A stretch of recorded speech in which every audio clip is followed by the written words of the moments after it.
Hello! I'm Will Forge, and today we will forge, and yes, I'm also Greater Pain online, on Xbox Live. You're right. Heyo, increased agony. Exactly. Exactly. Greater pain, increased agony. Yeah, so I need to get your, is your Xbox Live... I'm probably already friends with you. You can't see it, but I just popped up the, thing. I think we're already friends on Xbox Live. But I need to add... Actually, maybe I have to go back to the menus to do this. But at some point, I need to add you to a fire team so that I can then add you as collaborator on my thing. We are friends with me. I thought so. I was pretty sure we had friended. I just had to make sure. And then I gotta add you to my fire team. So, I mean, I could do that now, actually. Oh, wait. I just saw you. Aha. PTSD machine. There it is. Whenever I searched it, I must have misspelled something because you didn't pop up at first. So here's what I'm gonna do. I'm gonna back out of this map because this is my local development is what I named this one, and the other one is the shared one. I'm in and out right now as I am in match. Okay, if you can join my fire team now, I could add you now. But see, here's the thing. Let me see if you're gonna show up. I'll show you what I mean. Sometimes, okay, group development, there we go. Edit description, edit, see, manage collaborators, right, add collaborator. If I come weren't in here last time I looked, but it sort of randomly picks with a certain maximum of people. Like it has some maximum that I don't know, and they're not sorted. Like you can see L, M, N. Wait. Yeah, that's right. They did start sorting them after one of the updates. That's right. I think. LB, QRST. Yeah, where's P? Wait, here's P. I went past it. Okay, so let's see if PTSD machine is in here, in the list.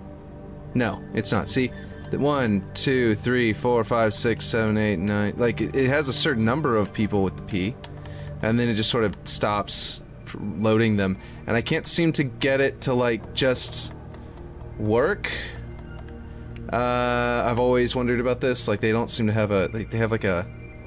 Like if I could just like sort this by players that are online right now, that would be great. But yeah, anyway, that's the point, is that to add you guys in as collaborators, I need you guys to join my fire team because I have way too many friends on Xbox Live, because as I've explained in the past, used to add people I played well with in Halo, like if we did a good teamwork or something like that, or if they were cool in chat, you know, or whatever, or if they had a mic and they were cool over mic, then I'd add them, and over the course of like 2 years, I ended up with so many. I didn't expect this menu to be crappy, so I just sort of kept adding people. But yeah, anyway, okay, so the point is that we have that I can add you whenever you're ready. I'll hop back into my local one until then, I guess, unless your match is almost over. But yeah, just let me know if it is. In the meantime, I'm gonna show off something really cool. I tweeted about it, but I only tweeted about one of the things, because it was the thing I tweeted about was the thing I found, and that was there are dedicated Covenant textures in the game now that you can apply to your swatches, which is awesome. I didn't tweet about something that someone else found that they told me about that I also want to show off. So let's look at that. But yes, I discovered whenever I was looking what they told me about this. I was looking at it and look, this is what they told me about. Oh boy, I have grunts over there. Do you see this? Look, there's dirt on this window. How in the world did I apply dirt to this glass? What? That's not possible. Well, it's snow. It's white, so it's designed to look like snow, but there's no light shining on it, so it kind of looks gray. Over here, it's brown. It's actual dirt. And look, there's different patterns because I rotated it.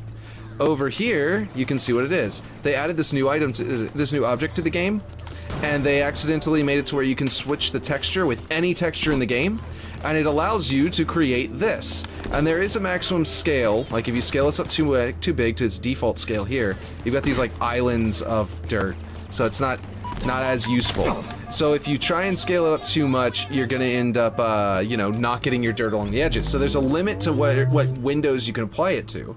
But if you do apply it to windows, you can apply this dirt. Now, here is the object. This is it right here. It's called Chain Link Fence dash non-telescoping. So let me show you that in the menu. Nope. That's not it. Nope, that's not what I want to do. Here we go. Accents. Fences. check this out. Chain link fence non-tele. They had the chain link fence before, but whenever you scaled it, it kept the side rails locked to the same size, right? So whenever you scaled it, it would change. It would stay the same, and you could scale it up and down however you wanted. That also meant there was a minimum size. See, I can't make this tighter. And I think scaling this way does work. No, it doesn't even work this way. So you can't even make it thicker. So like, there were some limits to it. And so they decided, apparently, to drop in this one. I guess they're experimenting with non-telescoping variants of telescoping objects, which is really cool. Because they didn't say they were doing that, and that's really exciting. And as you can see, it sort of like scales and warps and stuff like that, and that's fine. That's great, because that means we can use that for different things. We can do this kind of thing and make like a really cool like door frame kind of like a good window, honestly, because you can't move through this, but you can shoot through it. But anyway, the point is that you can use this for various things. But the cool thing about them is that a lot of the new objects have all of these things. Here is alpine trees. Didn't we found that out whenever I was streaming the new season, right? There's some, here's like aluminum vent. You got all these, like here's a wood. That's the bark of a tree, right? So you can use that, but there's also, and this is where I found, what I found was this is all stuff that someone else found and showed me. Covenant carapace tiling. You have, oh, and wait, hold on, let's get the color. Let's clear the color so that it will actually be the correct color of its official one, and we'll turn it so that the light will shine on it. You can see the really nice, beautiful little hexes that are on there, and then you can just keep going. You've got all of these Covenant textures, and I asked, I asked Forge Lord if these were going to be kept in the game, or if they were going to be removed, if they were intentionally in here, or if it was a leak, and he was like, whoa, is that on the live build? And I was like, yeah. Oh, so anyway, but he's saying that he is going, they are going to probably keep it, so that's kind of cool.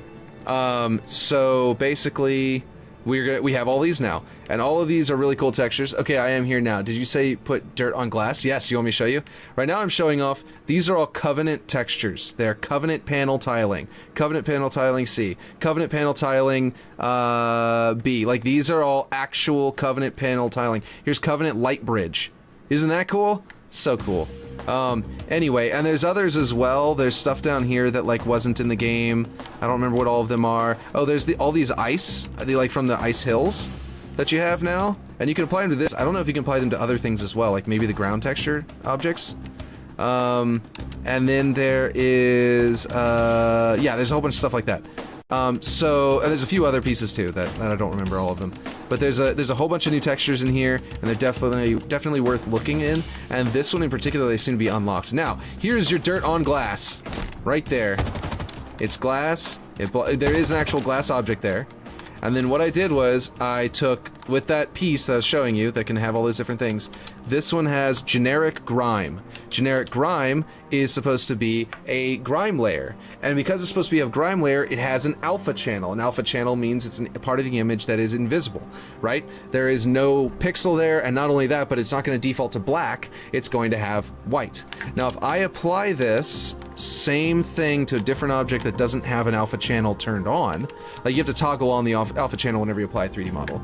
So if I go to structures and I go to walls, and this is where I discovered that there were these other textures, which was separate from where they discovered it, which was, their discovery was even better because it was on here where they have invisibility, right? But on here, let's say I do the exact same thing, not naming it, swatch, and I come all the way up to Alpine Bush A. Look, it's all black. That's because this one does not have it does not have an alpha channel applied to it, or its alpha channel is set to 100%.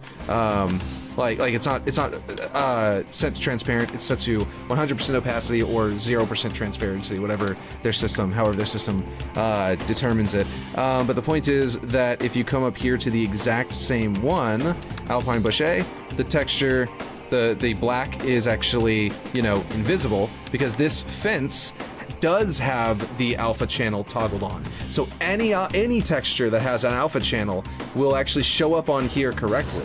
Like with this, you could theoretically use one object to sort of like you could use this to like a biologist might have a whole bunch of pressed leaves and branches and stuff like that in it. So if you had a lab somewhere, like an alien world lab on a space station, you could theoretically use this and actually put glass in front of it, glass in the back behind it, and make it look like you've got some like alien like plant pressing. But this is the really cool thing. The only downside is, like I was saying, you have one downside is it keeps on repeating itself and gets nasty if you go big. So the best way to do it is like I did on that other window, where I scaled it to where it's like all around the outsides, and you can go anything lower than this as well, because the grime just keeps on being a unique pattern this way. But once you get up to here, it starts like repeating itself. So you kind of have like maybe around here, and then maybe hide the edges inside of something, and that's like how big you can make the window. But yeah, and I'm down for joining your map. I don't know much about MOBA, but I am good at artwork, and I can help with whatever scripting you need. Mind you, I do not have good grasp on scripting AI yet. Nice. Yeah, I'm only just figuring out scripting AI as well. I just figured you were probably would be interested since you've been watching for so long. So that you must be interested in doing. I mean, you were watching before we were doing the MOBA, so that too, but still. Anyway, I just figured I'd ask if you were interested. Oh, that's pretty cool stuff. I know, right? New Ghost 9. And so like I just pivoted it on this one, and it makes it look like unique glass or unique mud.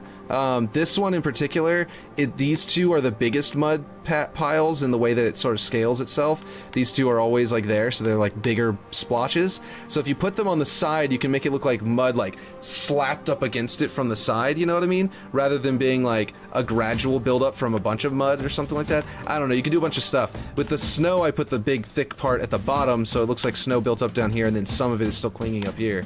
And it just sort of makes this kind of effect, and it just really elevates the glass, like the way it looks. We've been actually asking for this for a while with them, like I've seen multiple people request this and be like, yeah man, I want some way to put like just a decal of just dirt that I can scale, like a dirt frame that I can scale to put on a window, and then one of snow, and then one of, you know, they would list different things. And this is just really, really cool. And apparently it was an accident. Like, they wasn't even supposed to be there, but Forge Lord, at least with the Covenant textures, is saying like, oh, that was an accident, but yeah, we're not gonna take it out. I mean, why would we just take that out of the game? Now that you've seen it, we might as well just leave it in there. So that's why I tweeted about it earlier, but yeah. So basically, yeah, that's all just really cool. I really wanted to show that off today. I also scaled down the towers to make them look less terrible. But anyway, now I need to figure out what I was going to do next, because I was in the process. I didn't get to do much work at all today or yesterday. Still having some issues, but my internet's back up good now again. But it's sort of like still being sorted, I guess. So basically, I created just this extra line. This extra line is night class. So like, and I didn't even like actually set the object. I made it into a prefab, but I just realized I haven't set the actual spawns. Personally, I think that I was saying before that the knight should be the only one that starts with something other than grunt, but that would actually make scripting a lot harder. So I'm just gonna do the grunt. You know what I mean? I can literally go, okay, well, everyone starts with grunts here, and then not have to make it assign this over there at all, right? So what I can do is only whenever you level up, I can assign your next level. So that would be, I think, the best bet. That would just makes more sense. So I was saying before that I would assign it right before they respawn, but looking into how that scripting would be, it just makes more complication. That class is awesome. Season 5 really is the best season yet. So many huge game changers, so much diversity. I know, right? It feels like... And I know numerically, like statistically, we may have gotten like 1/10, like plus 10% of the number of objects we already had. But if you actually look at all of it, and the way that it like the new textures and stuff like that, and how they multiply the effectiveness of old objects as well, it feels like we just got a plus like 30%. Like, it feels like we just got 1.3 times the number of objects we had last season, you know what I mean? And like, it's insane, especially compared to like day one, right? Before they even release any additional stuff. But like, this season just feels huge. Like, spawning AI obviously is a significant number of new objects, but like, you know what I mean? Like, I feel like they just like went well above and beyond with this season already. You're definitely right. So grunt conscript yellow. Grunt conscript yellow, and grunt conscript blue. Let's see. I feel like Halo Infinite got on meth. I've never done meth, just to be clear. Yes. Yeah, like it got like all yeah, exactly. They got on that on something that's hyped them up. Maybe they took steroids, or they you know, just slammed a stim pack in their leg or something like that. So since it's a military shooter, I could go with a stim pack. But yeah, it's pretty crazy. And I was just gonna say AI Spawner 7. I just messed up all these numbers, but that's fine. Is that I think what I realized is also. So last night when I was laying awake in bed trying to get to sleep, yeah, something like that, exactly. Is that so I had said to grunt conscript yellow, yellow, blue, and I realized that's going to create a meta, because whenever you walk up to a bunch of mobs, the squad, I don't know if I can script it to respawn just the mob, like respawn a specific timer and then only respawn the mobs that are dead. I was actually looking at it, and I think all I can do is tell it to spawn the list of units in this list, right? And I can't remove one of these because I might be able to script it to sort of remove one from the list. But then I would have to put it back into the list afterward, and that might actually work. Like if I remove one from the list because it's still alive out there right before it respawns, then I could immediately after that reapply your current levels list back to here, so that next time it spawns, you're back to full again. That's the only way I could think to do it, because you can't just say, there's not a toggle, as far as I can tell, there's not a toggle for just replenish the squad, you know what I mean? There's just respawn it, and you have the option to say spawn this squad, or you can say spawn the squad, but pay attention to if we're hitting, but only if we have enough available campaign AI to do it, right? But that means like these will spawn in and they'll take up your jackal spawns. You know what I mean? So like you won't be able to purchase jackals or hunters because it'll have accidentally created a whole nother unit. And these are just things I'm trying to figure out the best avenue to go down. Do you know if the different grunt colors mean anything other than aesthetic? With the two conscripts, no. They're just aesthetic. With everything else, they have a different name, and so yes, the yellow and the blue grunts are just yellow and blue. But anyway, what I'm saying is, though, all of that is to say, I can only respawn your squad once it's completely wiped out. That'll happen naturally because the gun turrets on the towers will gun them down, even if the players decide to leave one alive.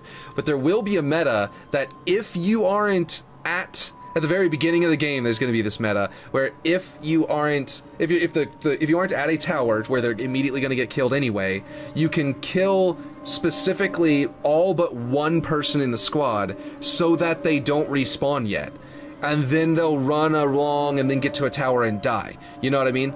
Or they'll press their advantage and try to kill a player and end up needing to be killed, or else they'll kill the player. So like in the end, there will be a meta of like intentionally leaving units alive to force them, or to prevent them from respawning, and I think that's going to be cool. But but you know, there's always going to be a tower that will eventually kill them. So all I got to make sure is that the AI doesn't ever like just stop in the middle of nowhere to where it won't go to a tower and get killed. So yeah, that's just a thought I had, a realization I had whenever I was looking through the scripting right after getting off stream yesterday and lying awake in bed, and then watching. I also watched what's his name, Duquesne's video. I accidentally misattributed it to Pete on Twitter, but yeah, okay, makes sense. Yeah. So basically, it's going to be really interesting because you could like kill the two yellow grunts and leave the blue one alive, because you know if you leave all the blue ones alive, that's one blue one from each squad. So if you leave all three blue ones alive, then none of them will respawn until those grunts get to a tower and die, which will be a cool kind of meta thing you can do at the very beginning of the game, whenever everyone's lower level. You know what I mean? Because you can tank a couple of grunts. You just hide behind cover whenever they take out your shields, and then you'll be fine. But anyway, I think that'll be a cool meta, but if it's terrible, if it ends up being a bad thing, we can fix it. You know what I mean? By the way, this is the only map I've built on ground level, and we're gonna be putting hills and rocks and stuff like that, obviously. But this is the first, so it's not just 100% flat like this. You know what I mean? Well, it has some rocks already, but it's basically just flat. And so it's kind of lame like this, but we're gonna be able to put hills and stuff like that into it. I just wanted to use this the actual floor, because that will reduce the amount of, you know, budget for the map, which will increase the amount of budget we have for everything else. You learned a lot from him? Yes, with Duquesne. Did you watch that same video? That's good. Pete also makes really good videos. Yeah. The only downside was Duquesne's video, he made it, let's see, this is Eagle Team. Eagle Team Spawner 3. The only downside to his video that I found was that he didn't learn to do it himself. He had someone else make it, and then they told him how they made it to run him through it, and then by the time he was done with it, it was, you know, it's a good tutorial, but he was describing things that he was like, I don't know why it's like this way, just set it this way, and stuff like that, and I could actually tell what it was that was going wrong there, or I mean, like, what it was supposed to mean. So that was the only downside to his video. I really did like it, though. It was it's extremely informative. Right up until there's this one area where he didn't seem to understand, and it was the waves. He was like, he had the wave. Yeah, that is true. It was helpful to me nonetheless. Exactly. There was something, I could explain what it was. Actually, I'd have to pull up his video to really do it. Let me see if I can. Let's see. YouTube. If I pull up his video, I can explain what he was struggling to explain at the end of that. It was like at the very end of the video, basically. History. Oh, let me see if I can find it buried underneath all these Halo themes. Duquesne. Let's see, that should be at the top now. Oh no. Let's see. AI. Let's see if that will pull it up. There it is. Yes, it's right at the top, because it was the last video that I watched that had anything to do with AI. What is this? Skip. Okay, so I want to remember what it was. So it's not just that I want to explain it. It's that I also want to remember what he was talking about. This part. Oh, not a commercial. Ugh. Make this big. Mute it, and then we'll just pause it. It's this right here. Wave manual. Wave. What is that? Manager status, right? And it says. Jeez, okay. Come on. Let's go to Ultra HD. There we go. Nope. How come I could read this before? On my cell phone, I could read this, but... Oh, he was zoomed in. I see. Here we go. Nope. There we go. Nope, that's not it. There we go. No, come on. Go over. There we go. It says... Gosh. Why? I don't know why I can't read this, but he could. Anyway, maybe I can't. Music is a little loud. Oh, whoops. Let me see. That might be better. Put it in full screen. It is in full screen. That's the problem. I don't know why I was able to read it. I paused it and read it. Oh, there it is. Queue size. Okay, this is what it was. Get wave manager status, right? It grabbed his wave manager at the default wave manager, right? The default one. Okay, your mama's out there. She can potentially change your diaper. Okay, buddy? I'll come and help you if she can't. Just give me a minute, okay? Has active wave. He's saying if it does have an active wave, that's what this one is. It's a Boolean not. It's saying if it does not have an active wave, you know, this is filtering to where it's specifically only if it's not. Whereas Boolean has yes or no. This one, basically it does or it doesn't. This is Boolean not. It only has a not section. And it's saying that, yeah. And then the other thing is queue size. And what it was is these three objects he put over here, these add wave to wave manager. He added 3 waves to this default wave manager, like sort of storage. It's kind of like a stack, right? You stack the different objects here. I've got some random wood pieces here from a car set. He basically put one wave manager on top of another wave manager, or wave, I mean. He put wave to wave manager. He took one wave, added it to the wave manager, put another one on, and put another one on, and then as it does the waves, it removes them. The queue size is how many are in the queue. And that's all he was doing. And it says compare. He's comparing it to the number 0, and it's saying if A equals B. So if the queue size equals B, which is 0. So the queue size equals 0, then this means true, right?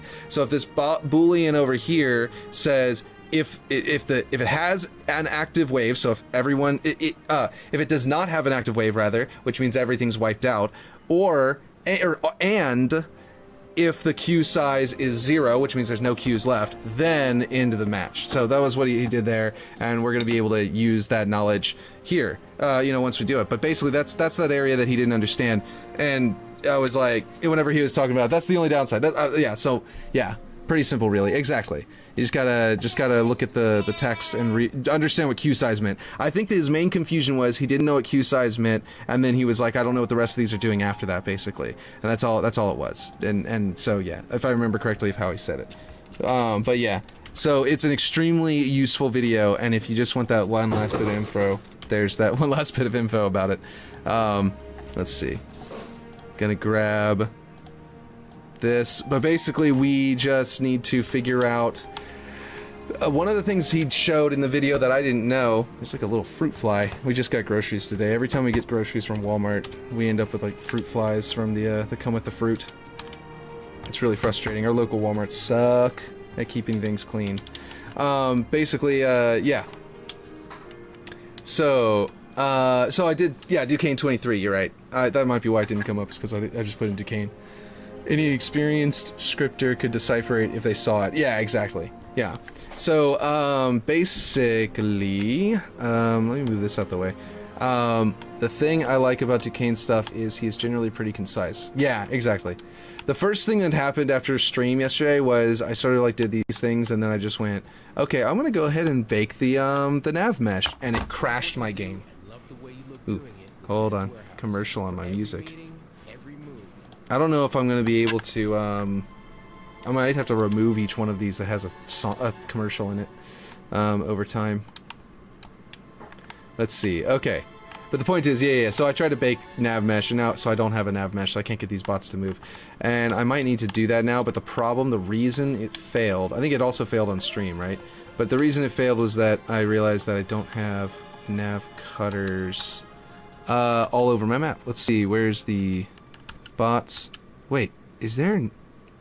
Oh, that's weird. Oh, wait, did I think I deleted everything. It has no nav cutters on the map at all. Ah, I see. Whenever I deleted the square in the middle of the map and all the spawners, I selected everything from the folder, which means the nav markers are all gone too. So we need to get these things to be able to move so we can also get them to, you know, we can spawn them in and actually see them moving. Which means we basically need to have our nav markers. I think it's like, I don't remember how much the max is.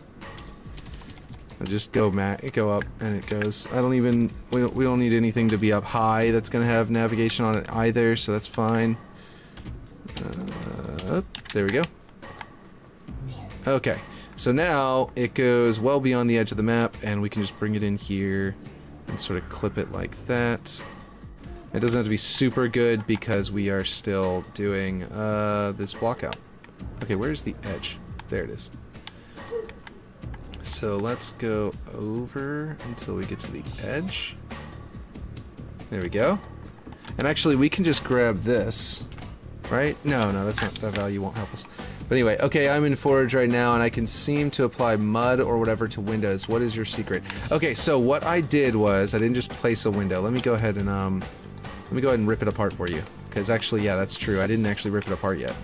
So this is 3 objects. It was a frame, it was a window, and then it was this piece right here. Chain link fence non-telescoping, right? And what I did was, by putting them together, I was able to put this chain link fence non-telescoping with this grime layer, right? So the texture is generic grime, right? The texture is generic grime. It's dirt with an alpha channel. And because this fence has an alpha channel applied to it, normally the fence is... Let me go to the Covenant one. It's closer to where it's supposed to be. Down here. Cyclone fence. It normally looks like this. Cyclone fence. And basically, what it is that you then put it on this grime layer, which most objects do not have access to this grime layer as a texture. But all of the new objects that they added to with the newest season all have almost all of them, or actually all of them, have the ability to have any texture. And that's what also unlocked the hidden Covenant ones, which is what, it's where all of these come from. So that's, yeah, they weren't planning on releasing these. Whoops, that's not it. They weren't planning on releasing these today, like with Season 5, but it's just a happy little accident for us, and they're like, yeah, alright, cat's out of the bag, it'll stay. And we were like, yes! Yeah. Okay. So, basically, yeah, what was I doing? Oh, right, nav cutters. I was like, what am I doing here? Let's see, I need to grab this one so I can duplicate it because I don't want it to make another one super big. And we need to basically create, yeah, we just need to border out our entire map. Oh, you know what? I'm gonna set this to, display all. There, now I can see where the other one is, and I can figure out where to put this one as a result. Hopefully, you know what? I'm switching to mouse and keyboard. Okay, control, wait, how is it, what is it, control R? Is that right? I haven't done this in so long. That's scale. Move is control W. I've been using controller for so long that I forgot how to do the mouse and keyboard entirely. But yeah. And then move over here. And once I have all this done, we can go ahead and bake. It'll only bake inside of the map, and then that'll work. That's all we need. And then I can make the bots appear and make them move around, which will be important to make sure that I'm doing everything correctly whenever we get to that stage. It'll be kind of vital even. Let's see, how far can I go? Oh, we're almost at the edge. Okay. So yeah, this is gonna be... Here we go. Where is the edge? There it is. Alright, control W, drag that way. And then we can go... Why is it sliding? What is happening? There it goes. Very weird. It was just slowly drifting backwards. And then where's my grab all? Oh, I'm in the wrong folder. That's what. Select all of. There we go. And I'll just prefab them so that they move together. Did it duplicate? Okay, I gotta go find it. I gotta go find one of them and see if it actually duplicated, because I hit the button and I don't want to end up with a ton of copies. There it is. It does not appear to have duplicated. Wait, yeah, okay. It took that long just to make it a prefab? That was weird. Okay, anyway, the point is that now I can put this on the other side of the map. And, where is my... Oh, it was the one on the far end. Okay, cool. So yeah, this should work this way. Whoop. This is why on PC it works really nice, and if you can go on mouse and keyboard on console, that's also really nice. I'm pretty sure Xboxes, you can just plug them in and they work, right? You can do mouse and keyboard? Or am I wrong? I actually don't know for sure. This is actually not having too much trouble with just these few number of objects with the whole bug that's happening right now. Where did that thing go? There it is. Okay. I'm gonna turn this one back, ungroup that one, and just sort of... You want to get close enough to select it and duplicate this one. Okay, let's see. And then this should allow me to go back in toward the toward the map. And I think, can we just do this? Oh, what is it doing? I'm using the mouse, but it's controlling like it's on keyboard. I mean, like it's on a controller. It's very weird. Okay, so we definitely need two more. Okay, so bring this one back over here, and bring it as close to the edge as we can, and then duplicate it, and we'll have the entire outside done in a couple more seconds. And then we can spawn the AI and do our thing. Let's see. Oh boy. So this is why mouse and keyboard can be better.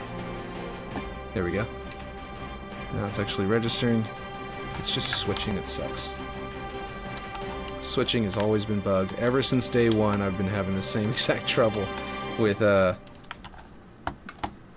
like, all the way back whenever I was doing Waterworks, I was doing this all the time and having so much trouble with it. Constantly, like, messing up. Now I'm gonna have to do a more precise version where I cut off these upper cliffs later. Or I can do a nav cutter that, like I can do like little nav cutters that are just on the top of them, or I could do like a really big one or something like that. I don't know. Like, for example, if you never go as high as any of these cliffs, we can do a nav cutter on the top of the map that just cuts the entire top of the of the cliffs off. You know what I mean? If we make them tall enough, we just do one nav cutter that fits right above the map and just cuts the whole thing off. And just shears off the top for all of the bots. And that would work out pretty nicely. So we saved that. Build menu, nav mesh, build selected. And now we gotta wait for that. But in the meantime, you guys have anything you want me to look at?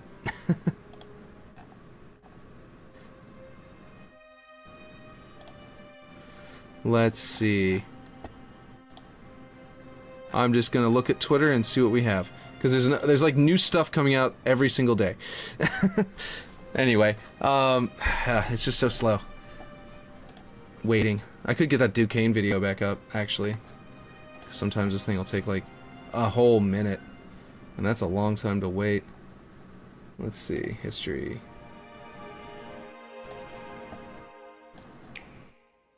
We can watch some of it. Nothing will spawn in, no scripts will work. Nothing like that. Maybe. Not that you can think of? Me neither. Oh, it's done. We're good. Thank God. Just sit in silence like crazy people. Oh, I guess I could have gone off and changed my son's diaper in that time. Which I probably need to go do anyway. I'll be right back. Sorry.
I'm back. Okay. Let's see. Alright, so basically, where were we? Now we have it baked, we can officially, like, hold down the back button, and these grunts will actually move around and do stuff.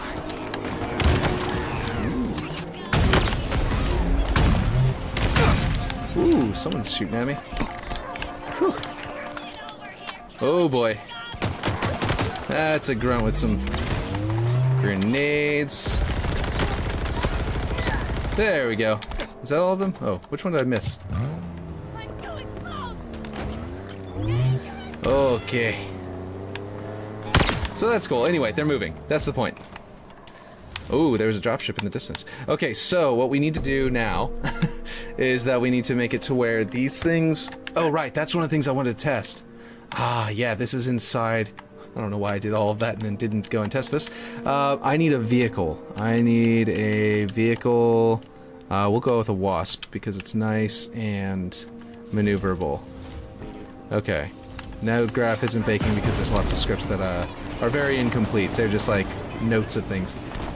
Okay, good. Yes. Okay, so if This is what I was gonna see. Was I was pretty sure this was the case, and it is. Okay, the white barrier around the spawn volume has to be intersecting the node graph for them to spawn. That is how that works. So basically, that's why this top and bottom, and then the radius, you can bring it down lower to the ground. What this means, and this is something that someone else was pointing out that I did not know. This is really cool. I'm gonna go ahead and show you. If you... I forgot if that was on Twitter or if that was in like a Discord. Anyway, let's say we had 30, right? Let's say we went up and we go back down, we sort of clip it into the ground. Hold down back and let's just watch that thing come in, okay? In fact, we'll watch it come in from a very safe distance. Where's our dropship? There it is. Let's get out of here and watch it come in and watch them drop troops. This is something that's really dope. Hey Clint, how's it going? So watch, it goes down. Since it's clipping in, it does actually work. And then it goes down, and then do you see how high it is off the ground? It's supposedly the height of the dropship can be determined. See how far he had to jump just to get down? The height of the dropship is based on the middle. It moves to this actual position. It actually even looked like it was maybe a little above this position. It moves to the position of that, so if you make the thing go lower, let's go like 120 and watch him drop a grunt from 120 up. And just see what happens. Let's see if he'll do this. But yes, hello Clint, how's it going? Let's watch this, potentially this brute, this very cruel brute piloting this thing, chuck a grunt out the window from like 100, what is it, 120, 150, whatever I set it to, up off the ground and see if it works. Where is it gonna go? Yes, look how high he is. Please jump out the window. Yes! Do they have fall damage? Yes, they do. He just shot the grunt. You're just like, get out! It flew off. Okay, I'm sorry. That was dumb. That was silly nonsense, but it was worth it.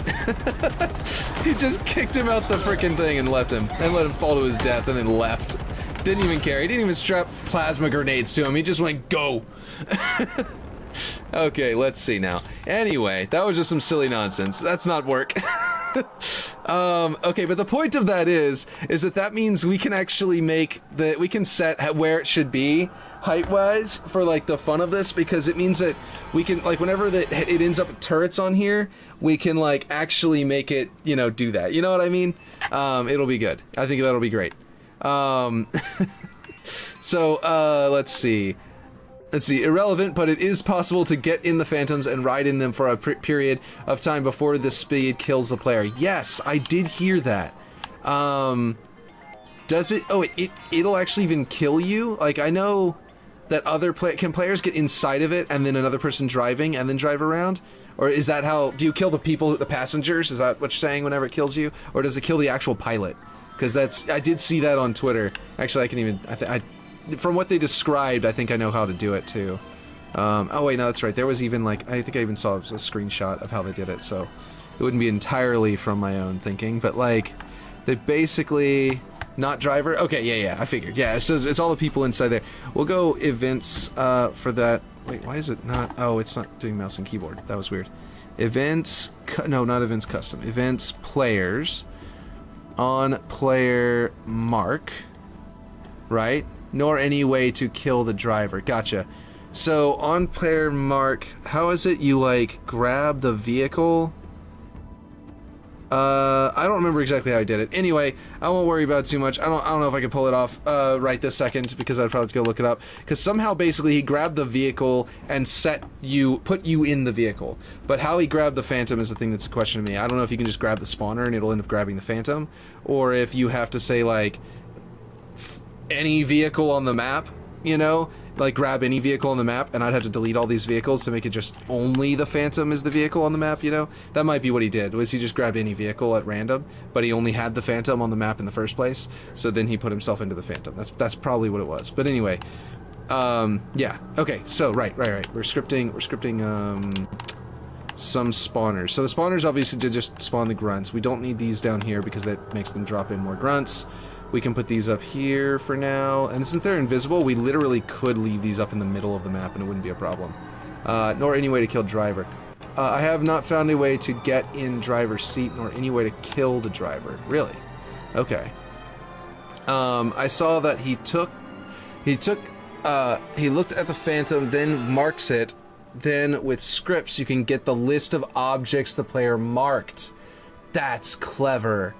Okay, so basically he made it so he could mark it, get the object, and then put someone as the driver of that object. Okay, gotcha. Well, that's pretty awesome. So yeah, I look forward to seeing what people do with that, but I guess, actually, I might want to do that for a campaign part. Because you could theoretically, like, do, like, Eclipse, right? So, on Eclipse, it's out in space, so, like, you could do a mission where you're, like, in a ship, and you have to hijack an enemy Phantom, and then fly over to, like, another ship or something to that effect, or a space station or something like that, and then land there, and, like, that could be really cool, actually. Huh. Would be an awesome escape from the building at the end of the custom campaign, right? See, my plan for that was the building was going to be grabbed into slip space. There was going to be a Phantom that you capture, but the civilians that are hiding inside the building were going to leave in that Phantom, which I probably can't actually do in front of you. It'd probably be something like I'd have the Phantom there and, like, you would go capture it or something. Can you kill the pilot of a Phantom after it comes in to drop off troops, and then sort of just, like, grab it and hold it in position so you can use it like a prop?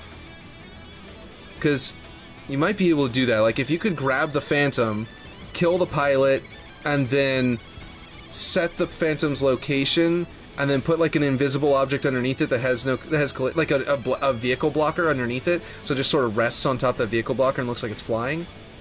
Could you do that? I think you probably could. Oh, what am I talking about? There's a forbidden object. Let's see. There is. Let's go to prefabs. Let's see if I have it in here. I don't remember what it was named. That's the problem. Art new banished. It might not even be in the list because of the fact that there's a maximum, and I don't know what it's called. Deadlock, Terrain, Extraction from Live Fire, Forerunner Angles. I need to delete a lot of these things, honestly. I don't really need all these things. Market Building Large. Oh man, a lot of this stuff I don't need it all. And I keep going into the list and deleting more and more and more, and for some reason, I don't know if it's just not actually removing it or something. Let's see. Pelican, Pete, Possible. Reach, Jersey Barrier, Season 4 MP Objects, Behemoth. No. I think it was Season 5. I think its list is Season 5. Stone, Master Chief Statue with Hammer.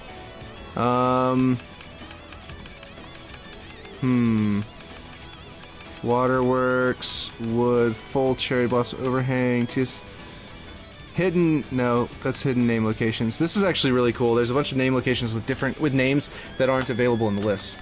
Yeah, I don't see it. Rains on Lifts. It might be in there, like, hidden down below. Let's see, I have the same problem. I have some doubles and things that I have no idea why I prefabbed. Exactly. If you have preferences like Clint said, then I would hazard a guess that you could do all that. Would be awesome escape from the building at the end of the custom campaign. Yeah, so it would be the end of that mission. Because the first mission is going to be in the building, you get slip space, you're in space. Then, because of the building, this is why the Marine Squad, the ODST Squad, you as an ODST, and the Marines you are with don't just die. It's because you were lucky enough, you know, Master Chief, he makes his own luck. Halo's all about the main characters being just dumb lucky. You were lucky enough to have crash landed on in a building called Grow High Industries, which is a company that I made up when I was 15 and named it back then. That's whenever I named it Grow High Industries, and that is that basically you crash landed on this building that grows inside of it food for the surrounding area.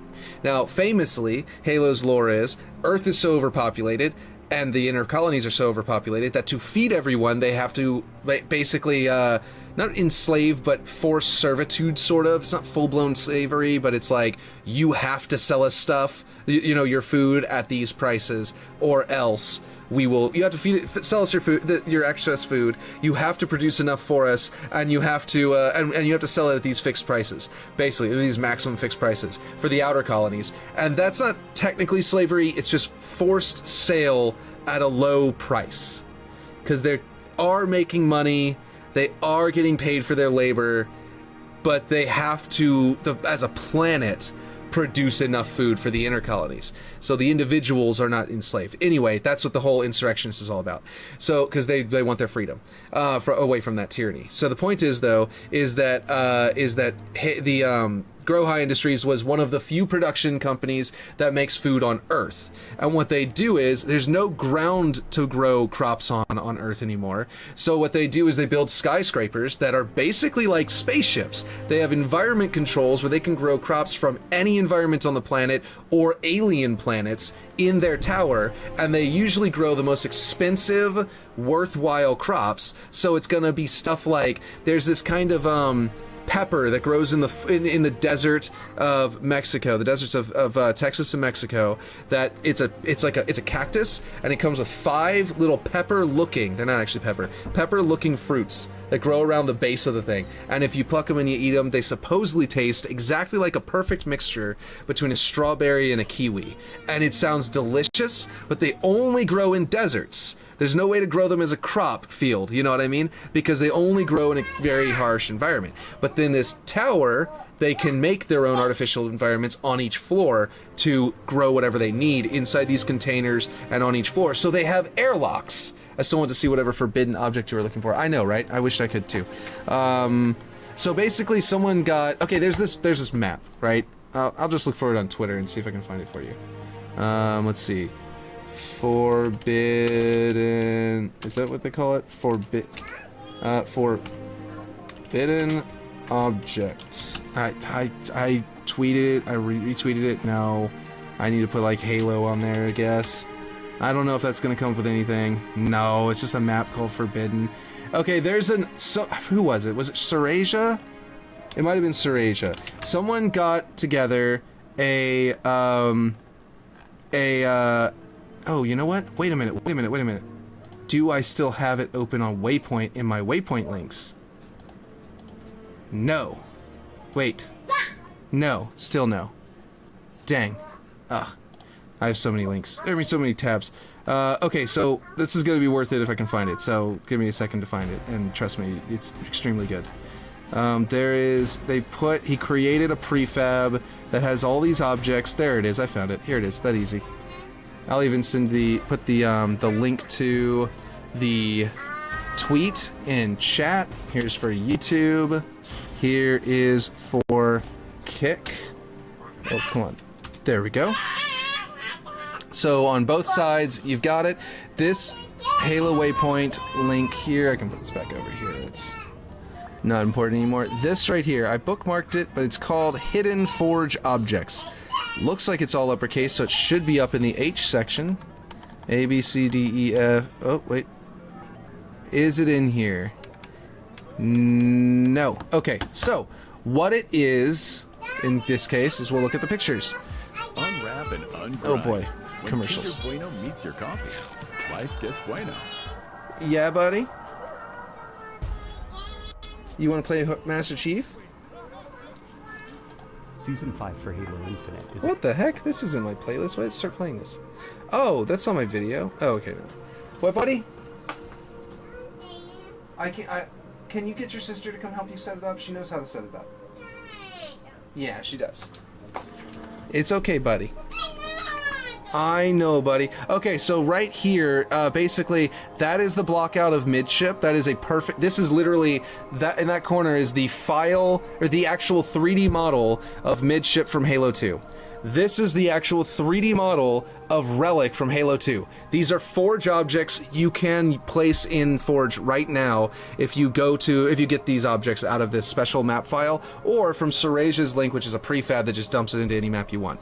In this, he also has... I did download another version of that didn't have as much. This one is larger. Yes.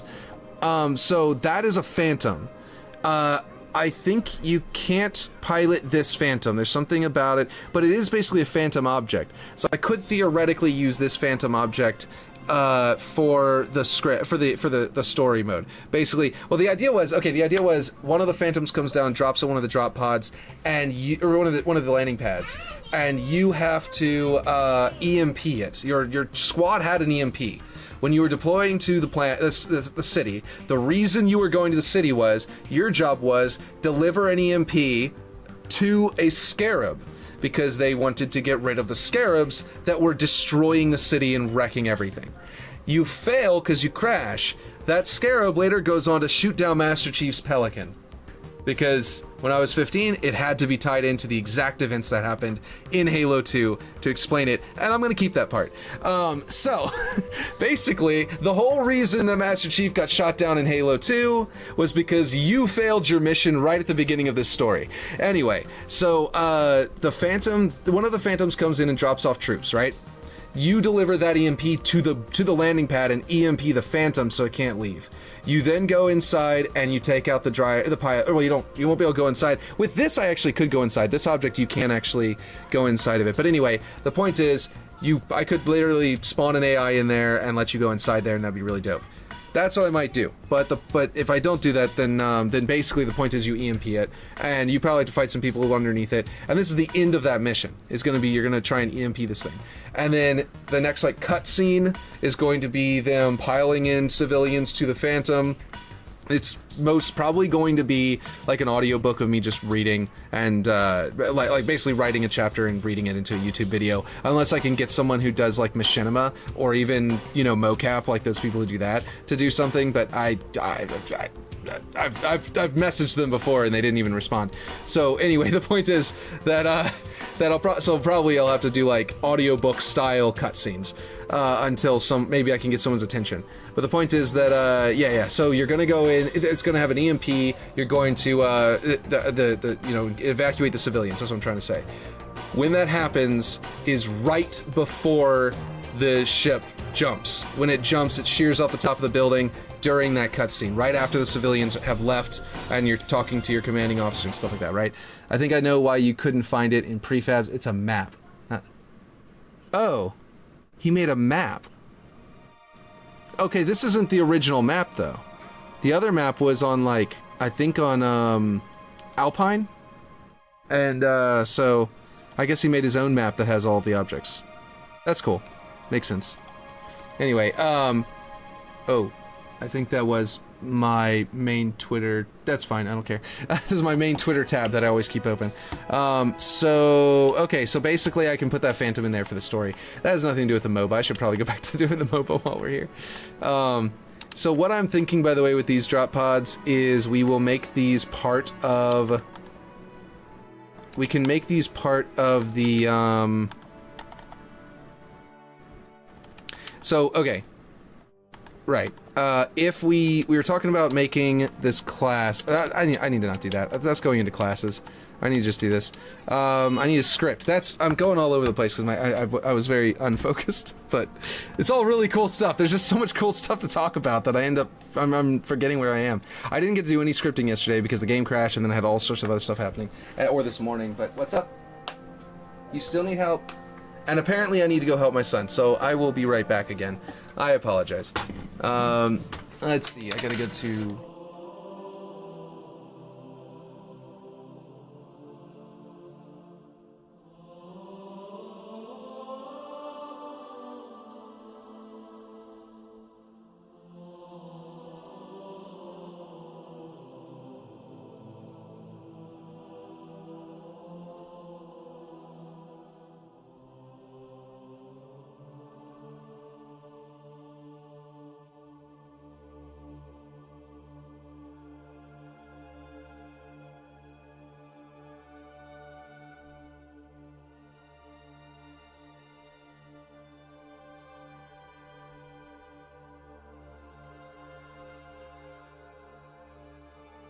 Okay, I'm back and we're gonna be able to actually do stuff again. Sorry everybody.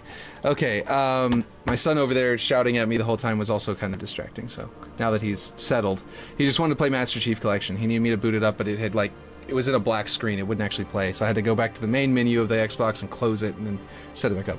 I think I know why you couldn't find it. Yeah, it's in the map. Should I go into that map and explore it, or should I just do some more scripting? Because that's what I want to do. On round start for each player. Get is bot false, so I can actually use that branch not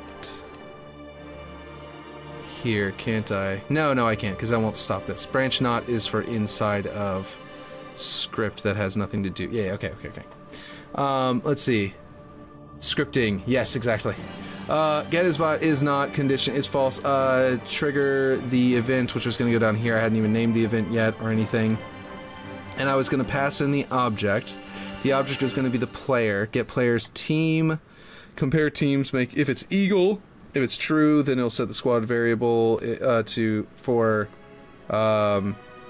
them. So what I was trying to do was is assign. Let's see. The link in the comment. The link is in the comments. If people want, they can get the map themselves. Exactly. Yes, and then they can explore it. I want to explore it too one of these days, but that's not. But we can. We're on stream right now. That's not for now. So what I was doing was I was trying to get, and this is where what I ran into right at the end of last time was what I was trying to do.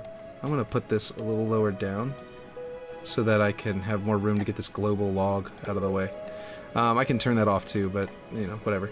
Anyway, the point is that if I do it this way, then one index will be incrementing for both teams, and that doesn't make any sense because I need to do get player is on team. I'm feeding in. What was I feeding in? Current. Oh yeah, for each player. So for each player, I was incrementing it, but I don't think. Right? How do I? Oh, that's right. This was going to increment which object was in the prefab. Okay, so I just need different index for each one, I think. Object list. Okay, wait a minute. Can I? Okay, so the index is not going to be here. Let's see. Where the Zelda dungeon at? Oh, I am not making that yet.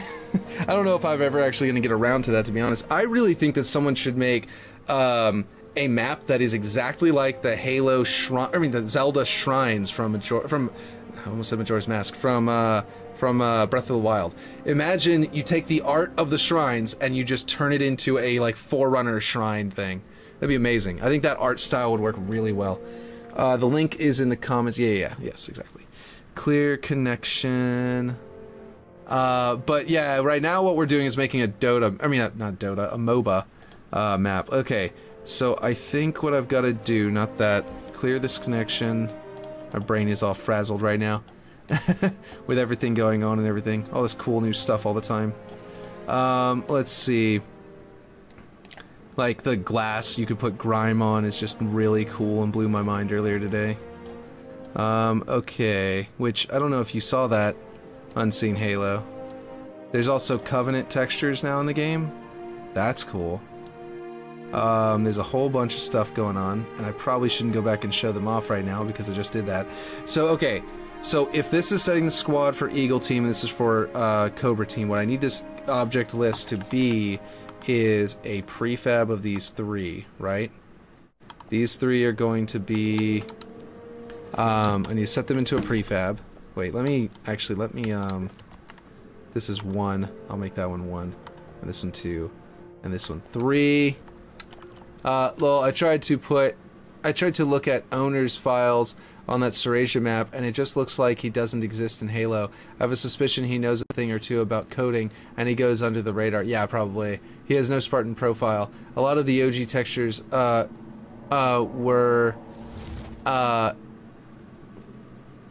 wait, what did you say? OG textures were too random or bad. Yeah, so check this out. Look at this. You can put grime on windows. This is cool. And then this is a Covenant texture. And there's a bunch of them in here. Just to really quickly run through it since you were not here earlier. All these textures are available now. They're all Covenant textures, specifically. Anyway, okay. Ugh, we got a video playing and it doesn't let me skip it. Anyway, a commercial playing. I really need to... I don't know. Is there a new Adblock Plus? that actually works on YouTube. Let's see. Okay, so I need to refer to this in here. Add object reference. That is this object list. Can I? No, I need to get objects in prefab. Add node. Objects. Objects. Get objects in prefab, right? So I think I was doing a prefab, and I wasn't going to do it by the... Like, at one point, I was going to switch to using... Did I switch? I did, didn't I? That's why I did this before, and then I deleted it. I was going to do it by user-defined label, wasn't I? Yeah, get objects by label and throw it in here. Because it doesn't matter, because then I don't have to increment through... I just have to increment the list. Okay, yeah, that's what I gotta do. My bad. Here we go. Okay, so I need to go... I don't need these to be prefabbed, because they are already set to... Just trying to remember what I was doing yesterday, basically. Where is it? Echo, there we go, yeah, because Echo for Eagle. So, I just actually have to get objects by label, and that will create a new object list that pulls from the label. We get our label needs to be echo, and then we can delete both of these and only have one thing now. And we're getting the object at index. What we might need to do is trigger another one of these. And then I can actually make it for both of these and throw the index as the list into the... Yeah, that sounds like it would make more sense. Yeah, so okay. We need one of these to trigger.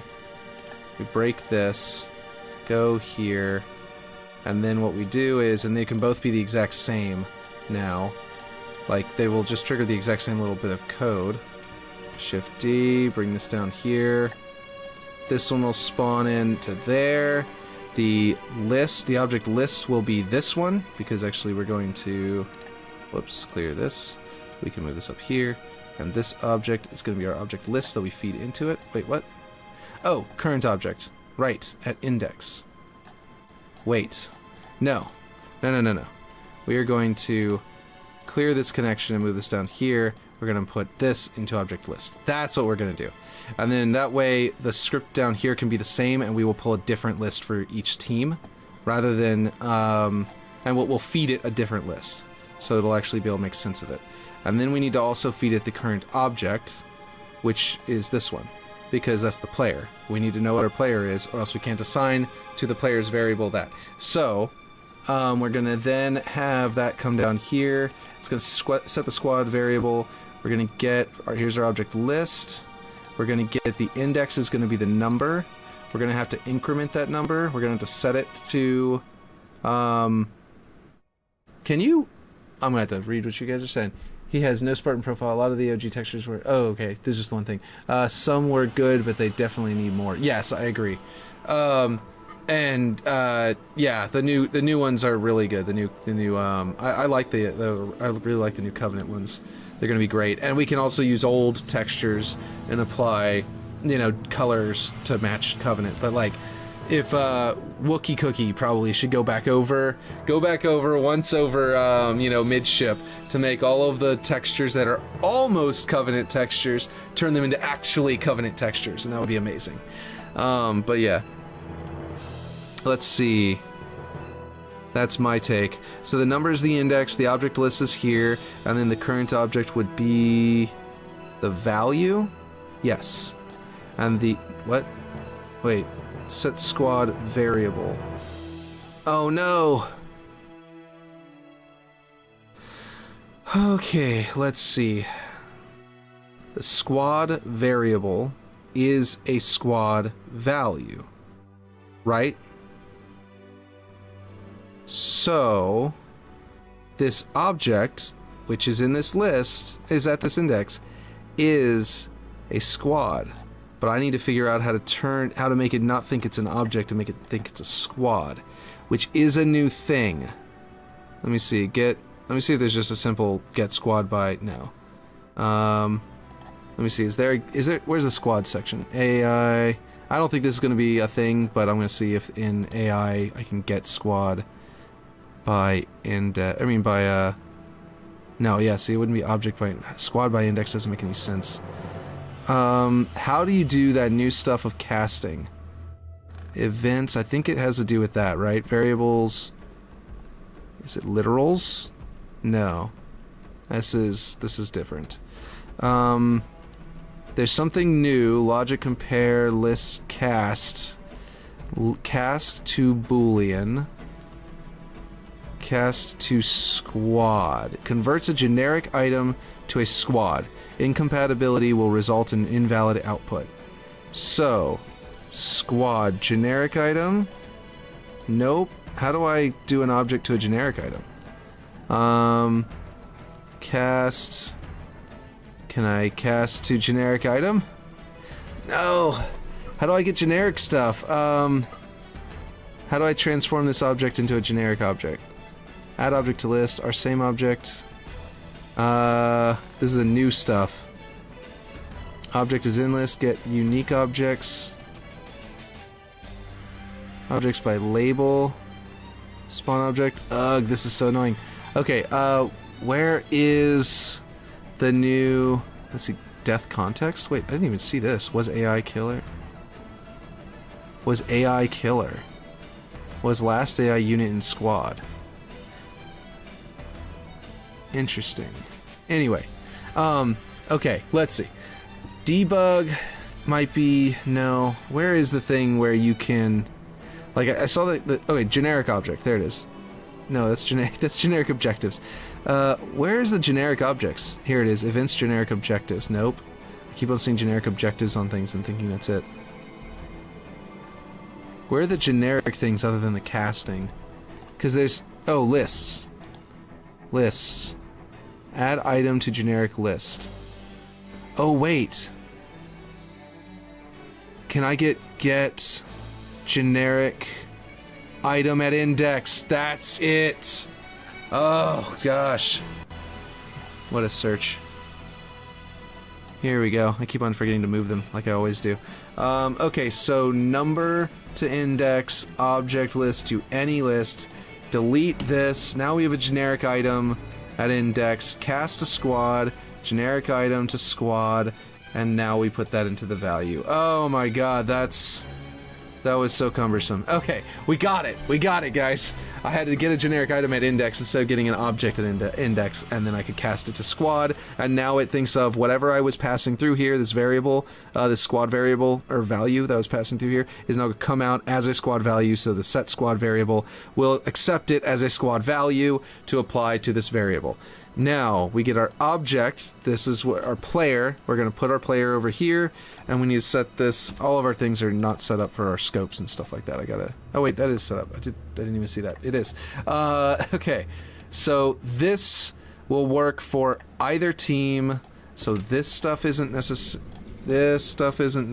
anymore. This one, Shift D. I haven't named any of these events, these custom events. If false here.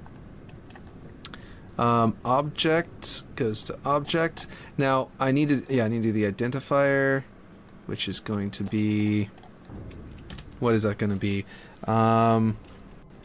Set player unit spawns.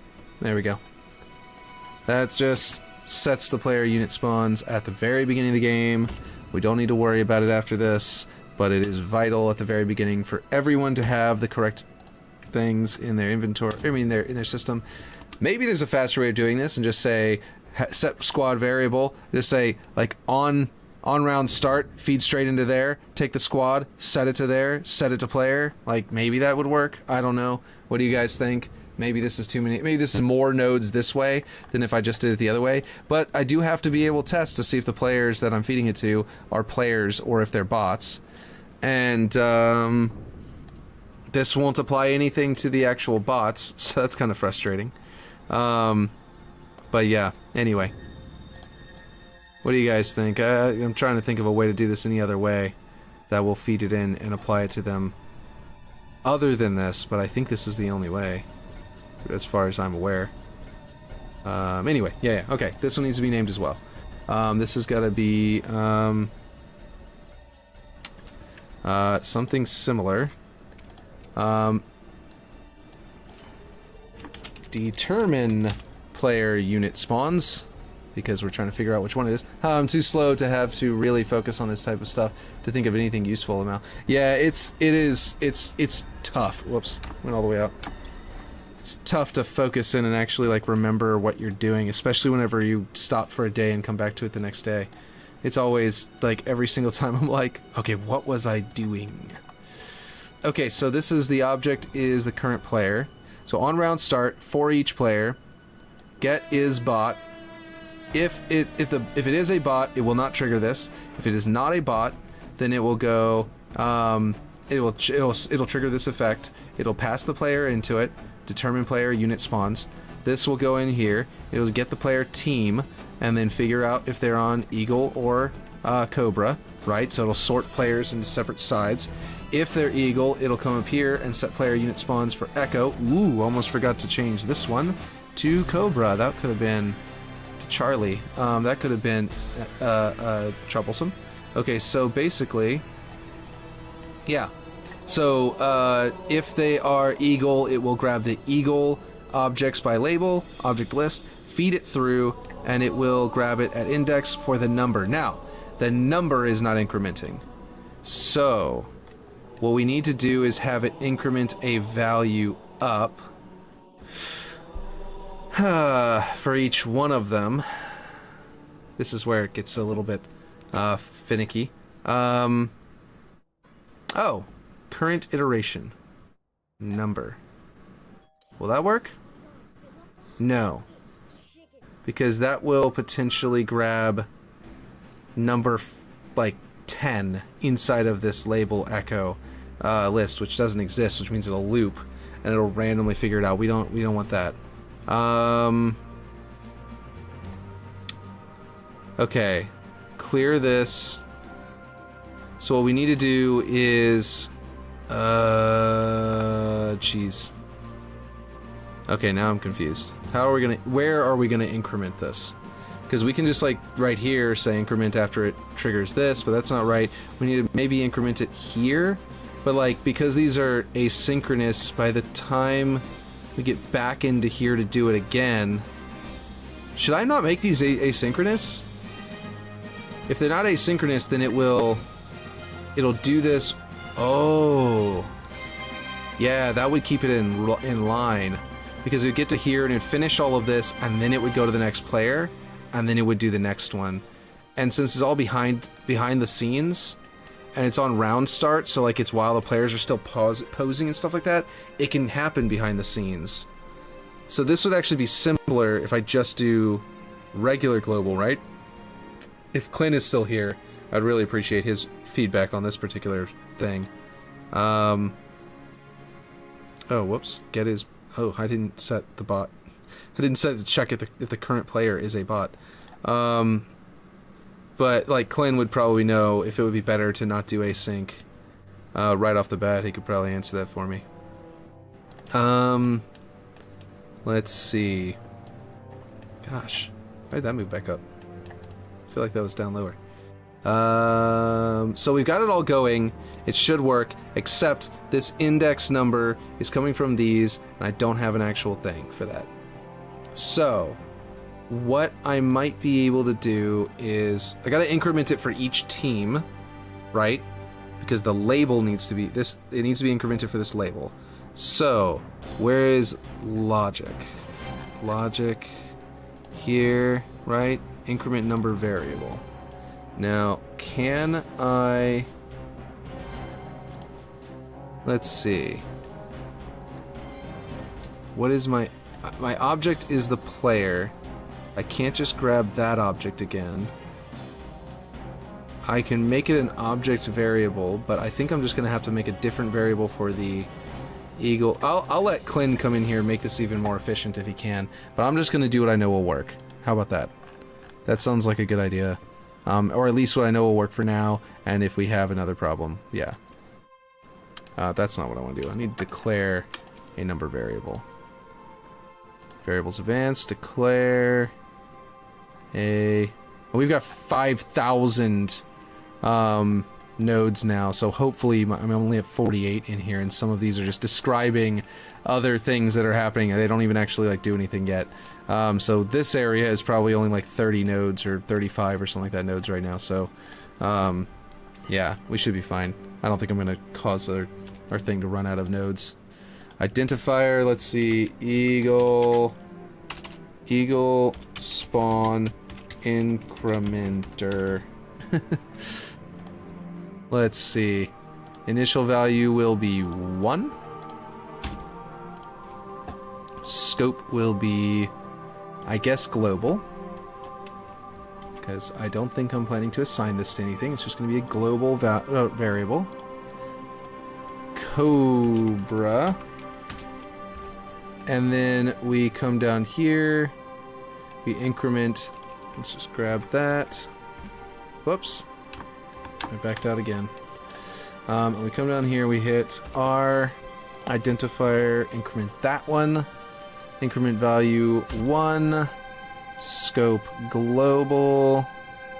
And then we increment that value. Now, we're going to also have to get, where is it? Get number variable. And we're, not set, what? How did I misread that? Get. Wait, what? Get. Oh, how did I not see that? I went right past it.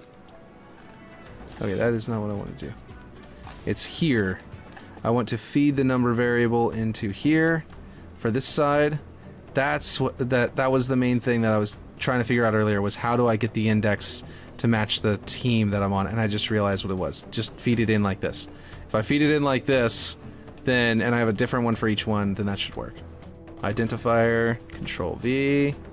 Ooh, that got long. Scope will be global, and then there. So we'll increment that. Wait, we'll get this, and then we'll increment that. So the next one, we'll assign it to the next one, and then we'll be done. Yeah, that makes sense.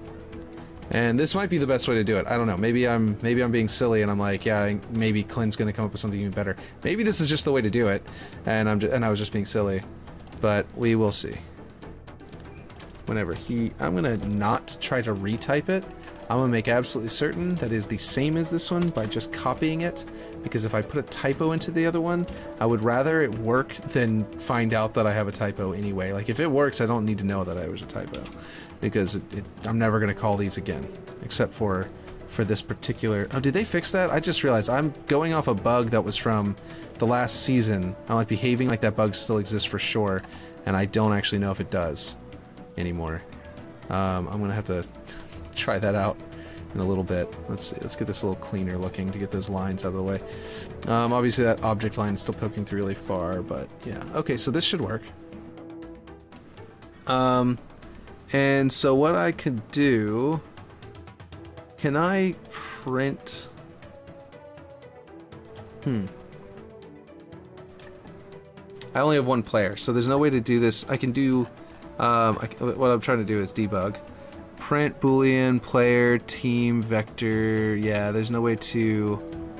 It'd be cool. Control state? What is control state? Prints a control state from the generic zone in the kill feed. Oh! Use this to help debug nodes in player mode. That's cool. I didn't know that was a thing. I might even... Like, you could use that in actual mode. Not that number here. I'm just going to sort of do this, and I'll just sort of print the number that we're on. And there's only one player, and it's going to be me, so it's probably just going to print 1. If it weighs at all. Max available AI units reached. What did I do? Why is it telling me that? I need to not die in the process of this? Oh. Okay, just barely didn't die. Oh my gosh, there was one more. Okay, let's see. What did it print? Did it print 1, like I thought it would? Failed to spawn unit, spawner not intersecting nav mesh location. That's fine, because the player doesn't need to know that in the actual match. The problem is it's creating way too much debug text. Can I turn that off? Oh wait, it didn't bake the brain. Is that? I forget. It used to be where it wouldn't bake any of the brain if you didn't bake the whole, if it wasn't completely doable, right? But what is it? Wave node missing required. Is it get squad definition from AI spawner node missing? Yeah, that's these things. Is that still the case? Because I thought that more recently they made it to where it would bake the part that you have, but wouldn't bake the whole thing. And I can just like cut these out and put them into a different brain and make that brain not bake and let this one bake if necessary, you know what I mean? That's something I don't actually know, because I feel like I did notice a change whenever they started, like one of the seasons, it just suddenly started allowing me to bake like half of a brain. Let me, Control C, and that's what I'll do. I'll just place another brain. Gameplay, and we will see. Scripting, script brain. This will be a second one. I'll put this right next to that one. And inside this one, we will paste. Wait, did it just? There we go. Yeah, so this is all of what we were talking about for the classes, and a bit of some stuff for the AI. If I delete all of these now, from here, then this brain will be complete and might bake because it's... Okay. The problem is that I think the problem is that the AI are all spawning in too fast. Okay. I need to tell these not to spawn in. What you can do is this. This is something I also found out about afterward, is that you can come in here and tell it to... I wasn't paying attention to this part during the original presentation. So I can come in here and say... Where is it? Initial spawn delay triggered by script on. If enabled, the spawner will not automatically spawn units and will instead wait for a script to call to activate. So I can actually just like, you know, boom, on, and none of these will actually try to spawn. And I don't really need these to be all prefabs right now, because I don't know for sure how I'm going to build that script just yet for the class to level up and pick which one it is. I probably will just do prefabs the way I did it. But, oh, and this doesn't need to exist anymore. Right, this was the level 1 thing, or the level 0, I guess. I actually could name them all, like, that could be just level 0. But basically, that's like your generic grunts spawn. So, like, all of them are going to start off with grunts already on them, so it doesn't really matter, right? So, I don't really need to assign it back to that. Okay, these I did not set to do anything. But... Okay, it's not printing anything to kill. Why is it not printing anything to kill?